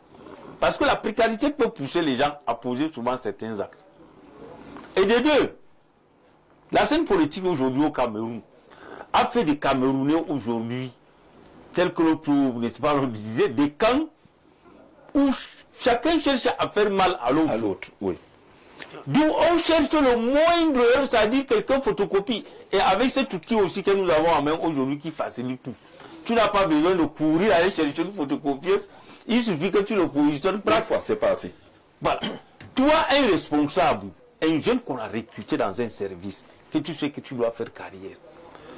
Et pour le besoin du buzz, ou peut-être tu veux aller vendre à quelqu'un l'information qui est sortie d'un cabinet. On est d'accord? D'un responsable, secrétaire général, ministre, parce que tu as lu des termes, peut-être, tu filmes et tu vas directement, soit chercher à balancer, gratuitement même souvent, ou juste, n'est-ce pas, parce que tu vas aller vendre l'information. Donc, je dis, c'est un appel, n'est-ce pas, non, à cette jeunesse, à ceux-là aujourd'hui qui cherchent de l'emploi, qui ont la chance de travailler quelque part, et de comprendre un petit geste comme ça fait brûler toute une nation. Parce qu'il y a des correspondants, et puis des correspondants qui sont aussi dans le cadre, qu'on parlait de la sécurité, le DGR, on a vu souvent, le ministre de la Défense, on a vu, le secrétariat de la présidence. Oui. Avant même que le courrier ne soit acheminé. Acheminé, c'est déjà, n'est-ce pas, tout le public. Mais pourquoi depuis jusque-là, les responsables ne parviennent pas à poser un acte qui peut faire peur? Parce qu'on peut tout facilement trouver. Je vous dis qu'il y a des fiches de circulation aussi. Le ministre, c'est avec sa secrétaire. Parce qu'il y a de correspondance que le ministre fait appel à sa secrétaire là, à deux. Il travaille là. Mais comment ça se fait que cela se retrouve, n'est-ce pas, sur la place publique? Et comme ici chez nous, la sanction, c'est quand il s'agit peut-être d'un problème de l'opposition. On sanctionne très rapidement. Merci pour cette expérience. Je vais interroger le journaliste. Que se passe-t-il? Comment aussi facilement les documents censés fonctionner, avancer dans des circuits précis se retrouvent en dehors de ces circuits? Oui, en fait, il y a aussi le phénomène de la numérisation, mais la technologie, l'effet boomerang de la technologie. Mais la technologie ne fait rien, c'est nous qui actionnons la technologie. Non, il fait l'effet boomerang dans le sens où beaucoup veulent toujours aller dans le sens d'avoir l'exclusivité d'une information autant. Mais en réalité, il faudrait qu'on le sache aujourd'hui, l'administration publique de notre pays fait face à plusieurs fléaux, parce que il y a des informations qui sont parfois dévoilées pour des raisons peut-être financières ou bien de corruption aujourd'hui, parce qu'à l'époque c'était pas le cas. Et c'est vrai que la technologie nous permet de voir ces défaillances-là aujourd'hui, ce qu'on ne pouvait pas voir à l'époque. Mais il faut comprendre aujourd'hui, c'est que les valeurs de citoyenneté et de républicanité ont été abandonnées parce que l'agent public a l'obligation des réserves et des discrétions. Le sens de la République. Et la discrétion professionnelle qui voudrait qu'on ne communique pas les informations confidentielles qui sont parfois des informations utiles pour le service aujourd'hui là. Mais on est arrivé jusqu'à un moment extrême, on a vu défiler un moment les documents de sécurité pour tout le déplacement officiel du chef de l'État. Et aujourd'hui, tout le plan de vol, jusqu'aux armes portées par les agents de sécurité. Mais aujourd'hui, on aurait pu voir, nous on s'attendait nous, peut-être observateurs de l'espace public, on s'attendait qu'il y ait un coupable qui soit présenté comme on présente souvent ces bandits. Les alias, les petits alias. Les petits alias aujourd'hui, pour servir d'exemple à ceux qui s'hasardent à jouer ce rôle aujourd'hui, parce que ça empêche, ou bien c'est des facteurs qui aujourd'hui qui empêchent le service public aujourd'hui, qui rend inefficace parfois les actions, parce que il y a des informations qui sont préparées et qui demandent une certaine confidentialité aujourd'hui. Pas seulement, si on va un peu sur le plan des marchés publics aujourd'hui, il y a des éléments qui demandent une certaine exclusivité. Mais parfois que des agents, par exemple, dans un service, peuvent communiquer à tel ou tel prestataire de service, et ça devient un moyen, par exemple, qui peut conduire aux actions inefficaces que nous voyons sur le terrain aujourd'hui. Parce que les documents sont plus importants et doivent être confidentiels, et ça doit être, à un moment donné, sanctionné par les instances disciplinaires. Tant qu'il n'y a pas de sanctions, on ne pourra pas vraiment mettre fin à ce phénomène aujourd'hui. Est-ce que ce phénomène interroge la formation, la conscience professionnelle, ou je veux dire la pauvreté matérielle? Parce que le patriarche a dit tout à l'heure peut-être qu'il faut vraiment revoir la rémunération des acteurs de la fonction publique, ces agents publics-là. Peut-être qu'ils ne gagnent pas suffisamment et qu'ils ont besoin d'aller vendre un document à gauche et à droite pour joindre les deux bouts. Bon, pour la pauvreté, je ne saisis pas encore très bien l'impact, parce que si on est conscient professionnellement, si on a une conscience professionnelle, que ce soit privé comme dans le public, oui, on ne se permet pas de divulguer des informations clés et parfois de sécurité, soit de l'État, soit de l'entreprise. Donc, sans doute, c'est une manière, peut-être ce que le patriarche a voulu évoquer, c'était une manière de se rebeller de la part de cette personne qui n'ont pas accès à bon, puisqu'on sait, les agents de l'État, publics de l'État, parlent beaucoup de leurs conditions salariales qui laissent un peu à désirer. Peut-être c'est une manière aussi sourde de faire entendre leur voix de cette manière. Mais si il y a conscience professionnelle, ça ne peut arriver. Mais aussi, parmi les causes, il faut se dire aussi que peut-être il est temps, nous sommes dans l'ère du numérique, de revoir tout le dispositif de circulation d'informations dans nos États. C'est-à-dire dans la numérisation de nos États et faire circuler ces documents. Parce que le problème encore, c'est qu'on est encore avec des papiers qui circulent de bureau en bureau.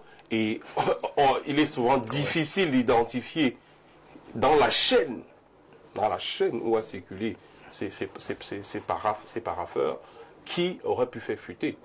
Parfois, parce que c'est un bureau derrière un bureau derrière, une porte derrière une porte. Et parfois, ça devient compliqué à la fin de remonter toute la chaîne. Donc, les pays développés commencent de plus en plus à encadrer les communications internes, notamment sur des documents, la sortie des documents comme ça, dans des systèmes autonomes informatiques et bien ficelés, qui fait en sorte que on peut savoir qui a fait quoi dans le document selon les versions, jusqu'à ce que le document ne sorte. Peut-être c'est ça aussi ça, parce que on est encore vraiment dans une administration très paperasse.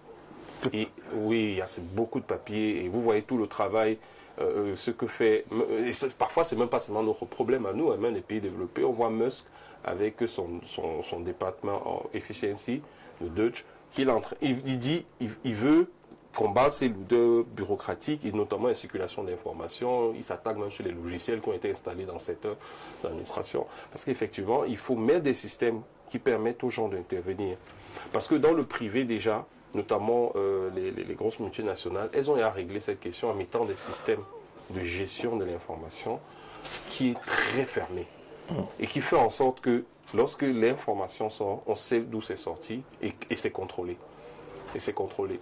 Chez nous, nous sommes encore à un niveau dans l'administration publique qui a toujours circulé, fonctionné de cette manière, mais sauf qu'elle est maintenant au contact d'une réalité qu'elle n'avait pas dans les années 50, les années 80 et 90, qui est Internet, qui est tout le monde a un smartphone. Auparavant, difficilement quelqu'un pourrait avoir un appareil photo pour même filmer un simple appareil photo. Maintenant, l'appareil photo est dans un simple téléphone, même dans ce qu'on appelle le choronco. Il y a des choronco où les gars te prennent des photos. Et dans cette démarche-là, comment est-ce qu'on procède? Comment est-ce qu'on procède pour faire circuler l'information? Et ça, c'est une réalité que les autorités publiques encore n'ont pas encore réussi à résoudre. Il faut qu'ils attaquent en fondamental. Il faut vraiment et sous réserve de ce que le patriarche pourrait dire, une réforme de la gestion même du courrier et de la circulation interne des documents, ce qu'on appelle les codes. Vous allez voir chaque administrateur, on envoie chez un directeur, il va coter chez un sous-directeur qui va envoyer chez un chef de service, un chef de bureau, ainsi de suite, avant que ça ne revienne jusqu'au ministre. Et dans ça, sans compter qu'il y a des agents, des plantons qui portent un para pour aller déposer sur un autre para, ainsi de suite. Il y a au moins des centaines de personnes qui manipulent un document, parfois stratégique et sécuritaire, et à la fin, on ne sait pas qui a fait fuiter le document. Président, est-ce que une numérisation plus poussée pourrait régler le problème, ou alors il faut faire un travail plutôt mental, ce que le ministère de la Jeunesse essaye de faire aujourd'hui avec le réarmement moral? Oui, nous pensons que l'éducation de notre administration est nécessaire. Je voudrais dire le réarmement moral et civique et davantage patriotique de notre administration est nécessaire. Mais avant d'arriver là-bas, il faut peut-être se poser la question même de comment les gens entrent dans l'administration. C'est-à-dire que l'entrée de ces gens-là, ça se passe comment?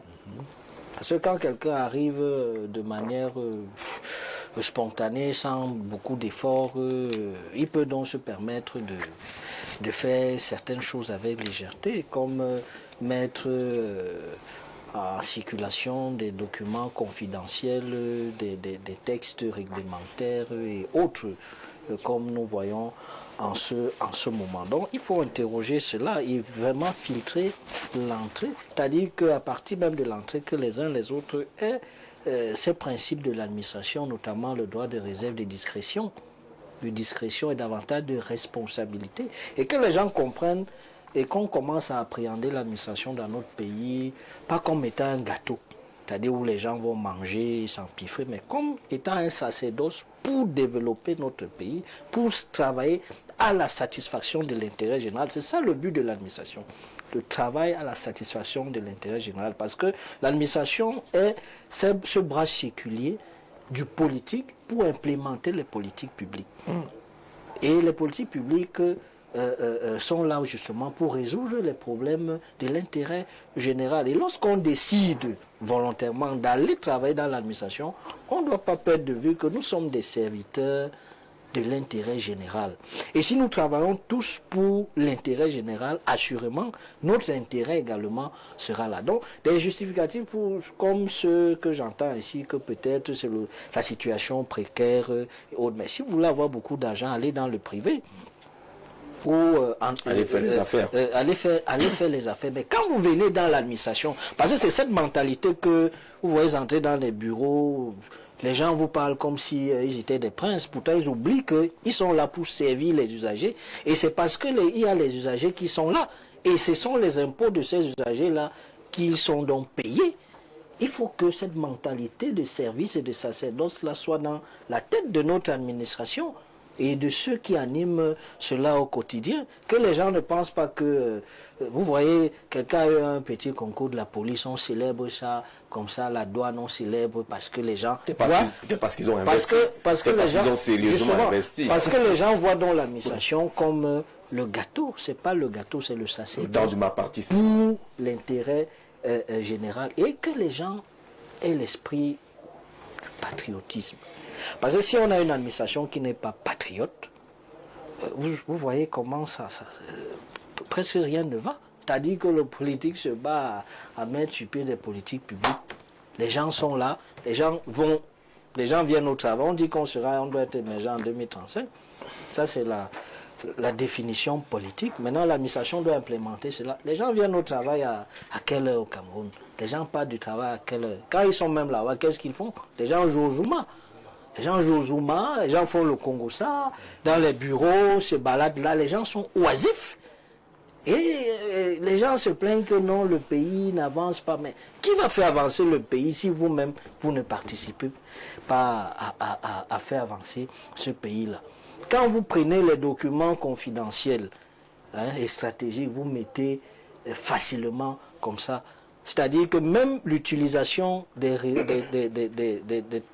nouvelles techniques de l'information doivent également être, repensées. C'est-à-dire que qu'on réapprenne aux uns aux autres à quoi cela sert. C'est pas pour faire le buzz, parce que même les gens, aujourd'hui, beaucoup sont les amis des journalistes, des DP et tout. Il faut le buzz pour que quelqu'un ait un titre ronflant là qui va faire en sorte que mais que les gens aient le sens de l'État. C'est important. Alors, aujourd'hui, quand on s'assoit, vous suivez un dossier, il y a un document qui circule, vous donnez 10 à 15 minutes. Vous allez voir la suite de cette affaire. On dit tous les cas, le prochain dossier est là, est déjà là. C'est comme un jeu, mais on est en train de jouer avec la République. Et ces fissures-là, comment on fait pour recoller les morceaux? Comment on fait pour en arriver là? Il a parlé des gens qui entrent dans la fonction publique, dans l'administration publique. Comment est-ce qu'ils y entrent? Qu'est-ce qu'il faut faire? Est-ce qu'il faut des enquêtes de moralité? Est-ce qu'il faut des tamis, des tests? Est-ce qu'il faut aller au service militaire forcément pour tout le monde? Comment on fait? Oui, bon, avant de dire comment on fait vraiment, j'aimerais quand même regarder quelque chose. Hein. On parle de ceux qui divulguent des informations confidentielles. En tout cas, les informations. Nous ne sommes pas en train de faire un procès général à toutes les emplois de l'administration camerounaise. Mais comment on fait pour faire le distinguo? Non, je sais. Si on choisit qui on laisse qui? Ça vient de l'administration. Avant de faire le distinguo, c'est important. Oui. Beaucoup nous écoutent, Président. Vous n'allez pas mettre dans la même panier. Vous voulez dire quoi? Est-ce que tout le monde n'est pas concerné? Et dit que toute l'administration, tous ne viennent pas à l'heure et que tous viennent jouer à Zuma. Ce n'est pas... Je préfère quand même qu'on dise vous ne pouvez pas retirer. Non, il faut le relativiser. C'est pas moi qui veux. Il est très émotif. Non, si nous sommes là, il y a l'administration fonctionne. Il ne faut pas dire que les gens viennent à l'heure quand ils veulent, quand ils sont là. On doit dire qu'il y a... C'est pas tout le monde qui est coupable. Oui. C'est de là-bas que ça vient. Un seul coupable peut faire pourrir toute l'administration. Ce n'est pas bon de faire comme ça. Ce n'est pas bon de dire ça. Même s'il y a un seul, c'est toujours dangereux. J'ai du respect, beaucoup de considération pour tous les cas d'administration qui se lèvent très tôt et qui entrent très tard pour servir. Mais ils doivent accepter que parmi eux, il y en a qui font ce que nous sommes en train de décrier là. C'est ce que nous sommes en train de décrire. Je n'ai pas apprécié le mélange. Oui. Non. C'est important de sa présidence. Très rapidement, en 10 secondes. Je voudrais donc repréciser pour dire que nous avons dit que la plupart, et je pense que quand on dit la plupart, c'est pas la il y a une distinction. Ça veut dire qu'il y a une minorité, il y a une minorité de personnes qui travaillent vraiment. Non, c'est pas vrai. Vous ne pouvez pas le dire. Ça, je vous. Non, vous ne pouvez pas assumer ça. Dire que c'est la minorité qui travaille, c'est pas bon. Vous dites que c'est la majorité qui travaille. Je dis que personne de nous ici n'a fait ce sondage. Personne ne sait qu'on est coupable. On sait qu'il y a des coupables parce qu'on voit des documents qui ont fuité. C'est le thème aujourd'hui. Mais s'il faut faire une examination du travail de toute l'administration, Président, vous avez encore beaucoup de temps à faire pour sortir le résultat de cette examination. Mais c'est un problème de l'administration publique, non? Voilà. Où on dit que certains agents publics. C'est un problème de l'administration publique. Voilà. Au Cameroun, on dit certains et dit la plupart. C'est pas synonyme. C'est un problème de support. Non, c'est pas synonyme. Ah bon? C'est pas synonyme. La plupart, c'est majorité. Ça, c'est majorité. C'est une majorité. Voilà. C'est important. Et vous dites que c'est une minorité. Moi, je dis que je n'ai pas encore fait l'enquête nécessaire qu'il faut pour que vous avancez donc pourquoi dans des jugements. Maintenant, nous avons un problème. La réalité est qu'il y a des documents qui fuitent. Oui. Qu'est-ce qu'il faut? Voilà, qu'on aille dans ce sens-là. Pourquoi ça fuit et qu'est-ce qu'il faut? Ça fuit parce qu'il y a des brebis galeuses. Là, je suis d'accord avec lui. Il y a des gens qui ne sont pas conscients de pourquoi ils sont là. Mais ils doivent être nombreux. Hein. Et qu'est-ce qu'ils on ne fait aucun effort maintenant pour lire un document. On a tout. On a tout. Sans se lever, sans bouger. Il suffit qu'il y ait... Écoutez, tous les documents ont un même cheminement. Dans une administration, tous les documents ont un même cheminement. Je sais pourquoi je répète ça. Pourquoi? Ça veut dire quoi?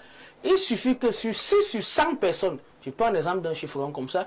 Si un document traverse 100 mains, ou alors 100 bureaux avant d'arriver à destination, il suffit qu'il y ait une seule personne qui scanne et divulgue pour que tous les documents soient divulgués. Le fait que même si tous les documents sont dehors, ça ne veut pas dire que toute la chaîne divulgue les documents. S'il y a un seul individu dans la chaîne qui divulgue lui tous les documents, on aura tous les documents dehors. Donc ce n'est pas parce qu'il y a tous les documents dehors que toute la chaîne de traitement de documents est impliquée dans la divulgation des documents. Il faut bien qu'on le comprenne très bien. Moi, je suis à la tête de cette maintenant, le problème, c'est quoi? Le problème, c'est donc que lui, là, je suis d'accord avec vous. Je balaye tout le monde. Là, je suis d'accord avec vous, c'est que il faut donc, s'ils ont des éléments de contrôle, ce qu'ils devraient avoir, s'ils ont des éléments de contrôle, l'évidence est que ces éléments de contrôle ne fonctionnent pas bien. Ça, c'est clair. Qu'est-ce qu'ils doivent faire? Parce que quand même s'il y a 100 personnes, comme j'ai dit, ça n'atteint pas 100, le chemin est connu.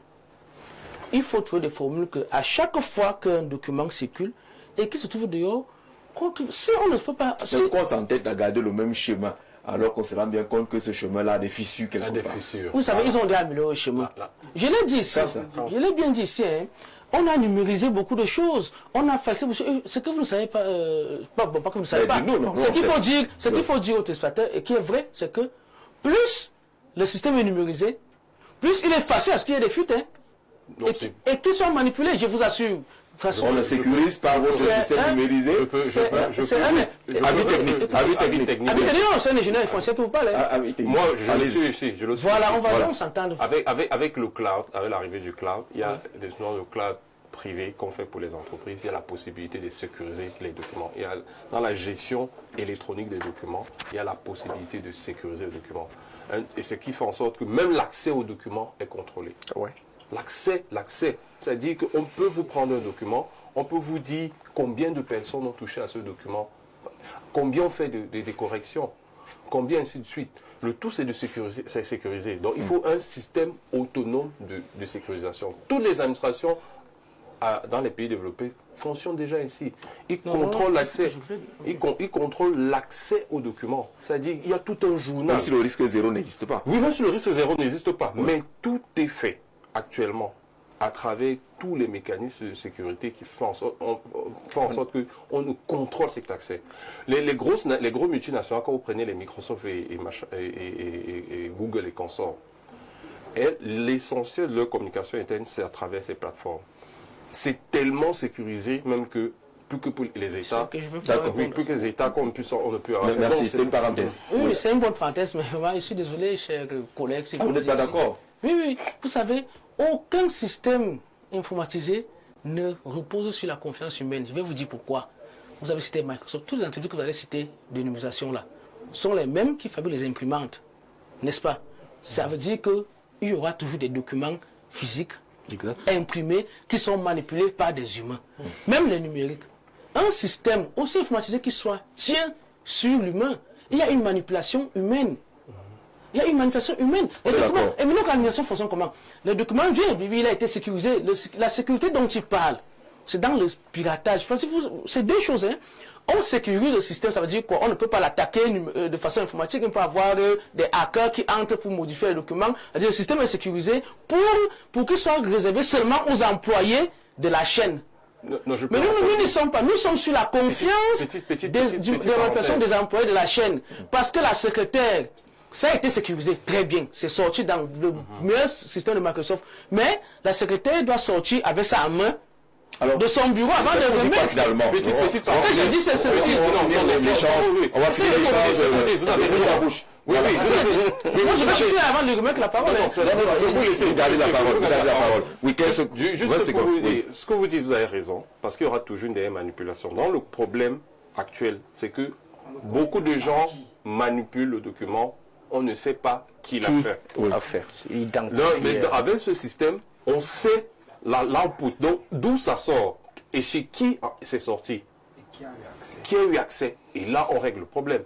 D'accord. Même l'imprimante que vous dites, à travers les imprimantes actuelles, les nouvelles imprimantes, vous pouvez avoir accès à tout l'ensemble des impressions qui ont été faites dans la mémoire de l'imprimante. Alors, essayons d'avancer. Quand il dit, voilà. Ce qui se passe, c'est quoi? C'est une faiblesse de notre système de numérisation? Non. ce n'est pas ça. On revient sur la confession, mais j'insiste dessus. C'est l'homme. Quand il dit Donc, qu'on ne c'est sait l'homme. pas qui a fait, ce n'est pas vrai. On sait qui a fait. Même si il y a 100 personnes, comme j'ai dit tout à l'heure, ce qui est sûr, ces 100 personnes sont divisées au moins en 4 unités. Donc, on peut savoir qui a fait. Dans chaque unité, on sait qui a fait quoi. On sait très bien qui a fait quoi. Si les documents sont fuités, je vous ai dit, là où moi, j'exerce actuellement, si un document fuite, celui que j'ai traité, on saura que c'est moi. Tout au moins, on sait que si ce n'est pas moi, c'est entre les trois là. C'est simple à comprendre, ce n'est pas sorcier. Oh, et il y a les annotations. Vous savez, l'annotation. Quand un document. Qu'est-ce qu'on va comprendre? Ce qu'on comprend, c'est que le problème est plus problème n'est pas l'humain, nos mentalités. Le problème n'est pas plus l'humain. Le problème, ce n'est que l'humain. Ah, d'accord. Ce n'est pas que le problème est plus l'humain. Le problème ici, ce n'est que l'humain. Oui. Les gens le font pour d'autres raisons. Nous avons aujourd'hui des gens qui ont pour métier lancer l'alerte. Vous n'allez pas me dire que... Et qui sont nourris par... Il y a quand même des choses qu'on doit se dire. Les lanceurs Nous sommes là pour d'alerte. il y a des gens qui ne sont pas... Ils ne sont même pas au pays. Quelqu'un n'est pas au Cameroun. Mais ils nous sortent un document avant que les destinataires ne le reçoivent. Là, on me dit que c'est un bug informatique ou bien c'est... Non, ce n'est pas un problème d'informatique. Il y a des gens qui sont à leur solde. Il a dit tout à l'heure, il y a des gens qui ont déjà, malheureusement, qui sont inscrits dans des camps et d'autres. Il y a des gens qui travaillent même contre la République. Et on le trouve de part et d'autre. Ce qui fait mal est qu'ils sont parmi nous. Pourquoi vous ne le dites pas clairement que c'est également le résultat des batailles des clans qui se sont formés dans l'administration. Maintenant, ce que l'administration doit faire, c'est quoi? Ceux qui sont à la tête, quel que soit leur clan ou pas, si des clans existent, ceux qui sont à la tête ne doivent pas nous dire que c'est impossible. Ce que je refuse ici, si vous me comprenez bien, je ne veux pas qu'on dise que c'est impossible de résoudre ça et qu'on dise que ça, on renvoie ça aux ordinateurs. Pourtant, c'est bien possible de savoir qui a touché quoi à tel service. Chaque document qui travaille un service a une annotation. Je reprends, c'est ce que le patriarche a dit tout à l'heure. Je prends la vieille école et puis je finis avec l'école moderne. Quand on arrive à ce genre de situation, on pointe un doigt accusateur à qui? Aux dirigeants. Voilà. Aux dirigeants. C'est ça. Parce qu'au Cameroun, nous avons l'art peut-être de croire que le mal, c'est peut-être le bas peuple. C'est peut-être les petits agents. Il y a même des hautes autorités, des ministres même. Eux qui sont en contact avec les lanceurs d'alerte. Oui. Qui financent les... Nous avons quand même un cadavre qui est toujours là, n'est-ce pas, non, dans les casiers d'une morgue. Le document que ce garçon nous sortait, il prenait ça où? Donc, vous comprenez, on peut accuser même souvent les petits agents pour rien. Parce qu'aujourd'hui, nous savons tous dans ce pays qu'il y a des camps qui se forment. Nous savons tous. Et alimentés par les batailles de succession. Alimentés par les batailles fortes que nous allons vivre bientôt. Donc, ne marchons pas le mot. Certes, on peut accuser le procès de recrutement. Les enfants, aujourd'hui, vous avez parlé du réarmement moral. Oui. Avant, il y avait ce qu'on appelait le service de pré-militaire. Je crois qu'il faut réinstaurer ça. Parce que quand le chef de l'État lance 2000 recrues, des jeunes qu'on prend de partout, de tous les villages et tout, les gens vont vider, les hommes politiques vont vider leur village pour les placer dans la fonction publique. Il faut d'abord les passer dans ce qu'on appelle une façon de parler. Oui, le service de pré-militaire. Vous comprenez bien? Il faut bien on les forme, c'est clair. on y vient, c'est ce qu'on fait. Vous travaillez d'abord, vous envoyez dans des villages, allez laver, curer les hôpitaux et tout. Pour vous dire non, vous êtes là pour la nation. Vous comprenez bien, il faut le faire, il faut reprendre avec ça. On va vous former à l'utilisation des armes. Vous pouvez aider demain. Le service de pré-militaire, il faut restaurer. Avant que vous reveniez s'asseoir, n'est-ce pas, dans un bureau, filtré, bien climatisé, vous avez au moins eu quelque chose dans la tête. On vous a appris les notions du patriotisme. Là, c'est ce cas. Mais le cas de fuite de documents, je vous assure, il y a quelque chose à revoir. Je vous dis qu'il y a des responsables insoupçonnés. Oui, eux-mêmes balancent des choses comme ça. Les lanceurs d'alerte, c'est eux qui les ravitaillent. Je vous ai cité le cas que nous connaissons tous. Oui. Ce garçon vous sortait de documents. Des chefs, ils prenaient ça où? C'est des groupes, on l'appelle dans la nuit, on lui donne le sac d'argent, prend, fait ceci, balance-nous ça demain. Et ils se contre-attaquent entre eux. On comprend très bien. C'est un problème sérieux, n'est-ce pas? Ça n'honore pas notre pays. vraiment, il faut prendre des sanctions. Et comme la sanction, je vous ai dit, ce problème, ça n'appartient qu'aux pauvres, aux partis politiques. C'est là où on sort le gros muscle. Et les abeilles, et les tout à l'heure, on a parlé de choses. Moi, que je trouvais banal, le football. On cherche à savoir, il faut, n'est-ce pas, sanctionner, il faut. Mais quand il y a des choses comme ça, l'honneur du pays, ce n'est pas seulement que dans le football. Absolument. Il y a des petits actes comme ça, là. C'est une image. Où l'État devient banal, franchement, dans la rue. Public et dans la rue. Ouais, on trouvait tout. D'accord. Allez, bonsoir Jean Daxé et tout ton panel. La problématique soumise ce soir est d'une très grande importance. Les dossiers administratifs hautement dangereux qui se retrouvent en circulation n'est que le fruit d'une compétence notoire de ces secrétaires et des agents administratifs qui ne savent pas manipuler les outils informatiques. Vous êtes sans doute sans ignorer qu'au XXIe siècle, tout va très vite. C'est ce que le patriarche n'accepte pas beaucoup. Que ce n'est pas une affaire qu'on ne connaît pas manipuler les machines, mais qu'il y a une sorte de guerre, une bataille, des batailles de clans assez poussées qui semblent alimenter tout cela, Président. Oui, manifestement, nous observons qu'il y a des clans. Et on a vu ici sur ce plateau que certains, dans leur discours, avaient des camps pendant la thématique liée au football. Et nous, en tant que service civique, c'est pour rassurer le patriarche que le chef de l'État, justement, a réactivé le service civique à la suite de la défunte Office national de participation au développement, justement, pour réveiller le sentiment national. Et plus de 18 040 jeunes gens ont été moulés à cette expérience républicaine, dont moi-même. Et c'est un chiffre dynamique. Chaque année, on formera encore 1500 cette année. On constate également que des initiatives structurelles pour réveiller l'idéologie nationale ne sont pas tellement portées. On ne met pas l'argent là-bas, mais c'est au football, là où les gens... Curieusement, on ne met pas l'argent là-bas. C'est-à-dire que les gens vont courir derrière un truc, nous perdent du temps. On leur donne beaucoup d'argent. Nous qui sommes sur le terrain, on ne nous donne rien. C'est peut-être volontaire, on ne sait pas.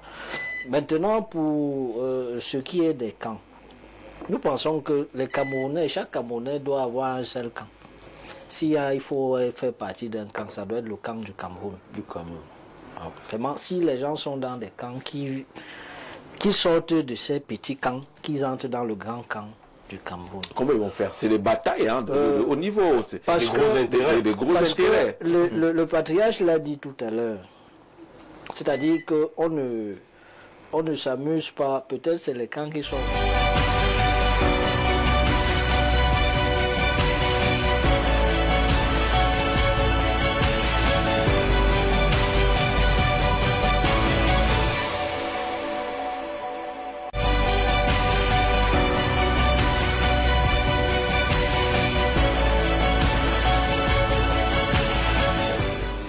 Voilà, retour à l'antenne. Monsieur le Président, on espère qu'il n'y a pas un camp qui s'est assis sur l'électricité, parce que vous étiez en train de parler de ces clans-là. Vraiment, si à la maison vous observez tout ça, vous comprenez. On disait que vraiment, si les gens doivent faire partie d'un camp, du moins les Camerounais que nous sommes, nous devons être du côté du Cameroun. Et c'est ça qui est important. C'est-à-dire que ces camps et autres, ça ne nous sert à rien du tout. Et pour ceux qui même se battent pour ces affaires-là, c'est-à-dire que tout à l'heure je disais lors de mon intervention précédente que nous avons une administration globalement qui n'est pas très versée dans le patriotisme. C'est pourquoi ce genre de choses et des fuites... Ça trouve un terrain fertile. On court. Parce que les gens appréhendent l'administration comme le gâteau et c'est un lieu où il faut faire le buzz, il faut se faire de l'argent et autres. Et on invitait les uns les autres dans notre perspective, parce que nous, le service civique, et notre rôle, c'est de réarmer les uns les autres et de leur dire, voilà ce qui est bien sur le plan républicain, ces pratiques-là. C'est pourquoi le chef de l'État, c'est le mandat que le chef de l'État donne aux services, de mobiliser les énergies à l'effet du réveil du sentiment national. Nous, on va demander au chef de l'État de vous donner plus de moyens. On a la possibilité de le faire. Il faut que des structures comme celles que vous conduisez et les autres puissent avoir suffisamment de ressources parce qu'il y a du travail à faire. Beaucoup de travail à faire. C'est pour cela que quand nous disons que dans les administrations, parfois les gens même, ils ne savent pas ce qu'ils vont faire. là. Ils vont au travail. Ils vont au travail, ils ne savent pas ce qu'ils vont faire. Si je m'en vais au travail, point. Comme ça, et tout. Je voulais un peu appuyer le président pour Oui, dire que... vous voulez lui prendre 30 secondes, allez-y. Oui, en 30 secondes pour dire que c'est aussi... il y a une merveilleuse idée qui est née du ministère de la Jeunesse, qui a été installé tout récemment le Conseil national de l'éducation populaire, je pense. Ce sont des structures qui, à un moment donné, qui méritent d'avoir tellement de fonds pour rééduquer. Qui va leur donner? Pour rééduquer les Camerounais. Mais malheureusement, quand vous arrivez là-bas, il n'y a rien, il n'y a rien.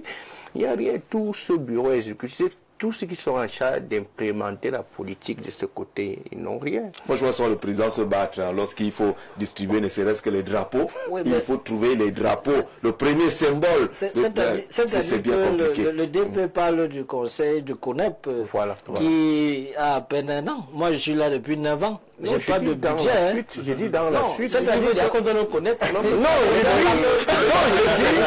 pas de budget.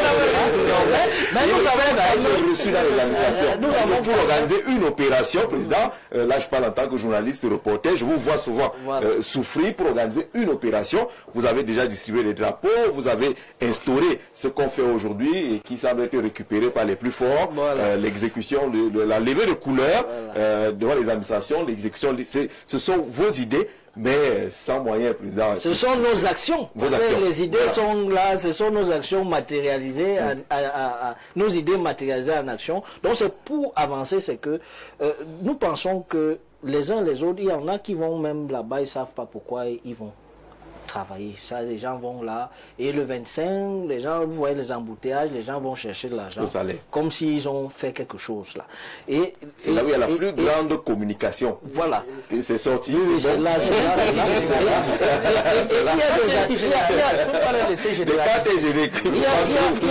Il y a des administrations. Moi, je suis un homme de terrain, mon cher ami. Je suis un homme de terrain. C'est-à-dire que alors, quand nous parlons pour aller rapidement, quand nous parlons, nous venons pas faire dans la philosophie ici. Nous parlons des choses qui sont concrètement. Je sais que vous êtes dans une position où il ne faut pas qu'on aille vous taper au comité central. Non, laissez-moi parler. Voilà, laissez-moi vous n'avez pas les statistiques. Alors, on a tout fait pour vous accorder beaucoup de temps additionnel. On est entré dans les... Je suis parce que là, on va sortir l'émission. Malheureusement. Respectueusement, il faut respecter les cadres d'administration qui travaillent. Nous invitons les Camerounais en général à être dans le camp du Cameroun.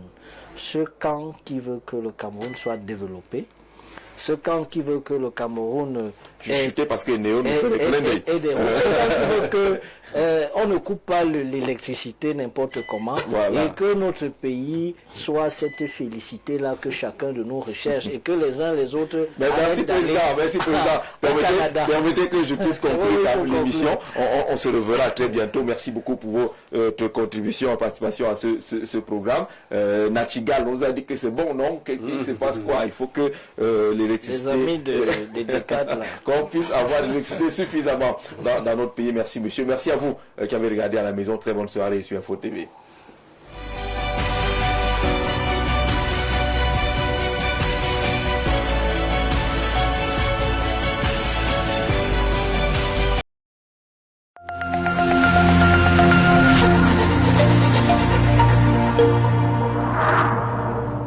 Vous aimez quand c'est chaud et généreux? Dis-moi tout. Canal+ met du piment dans votre télé.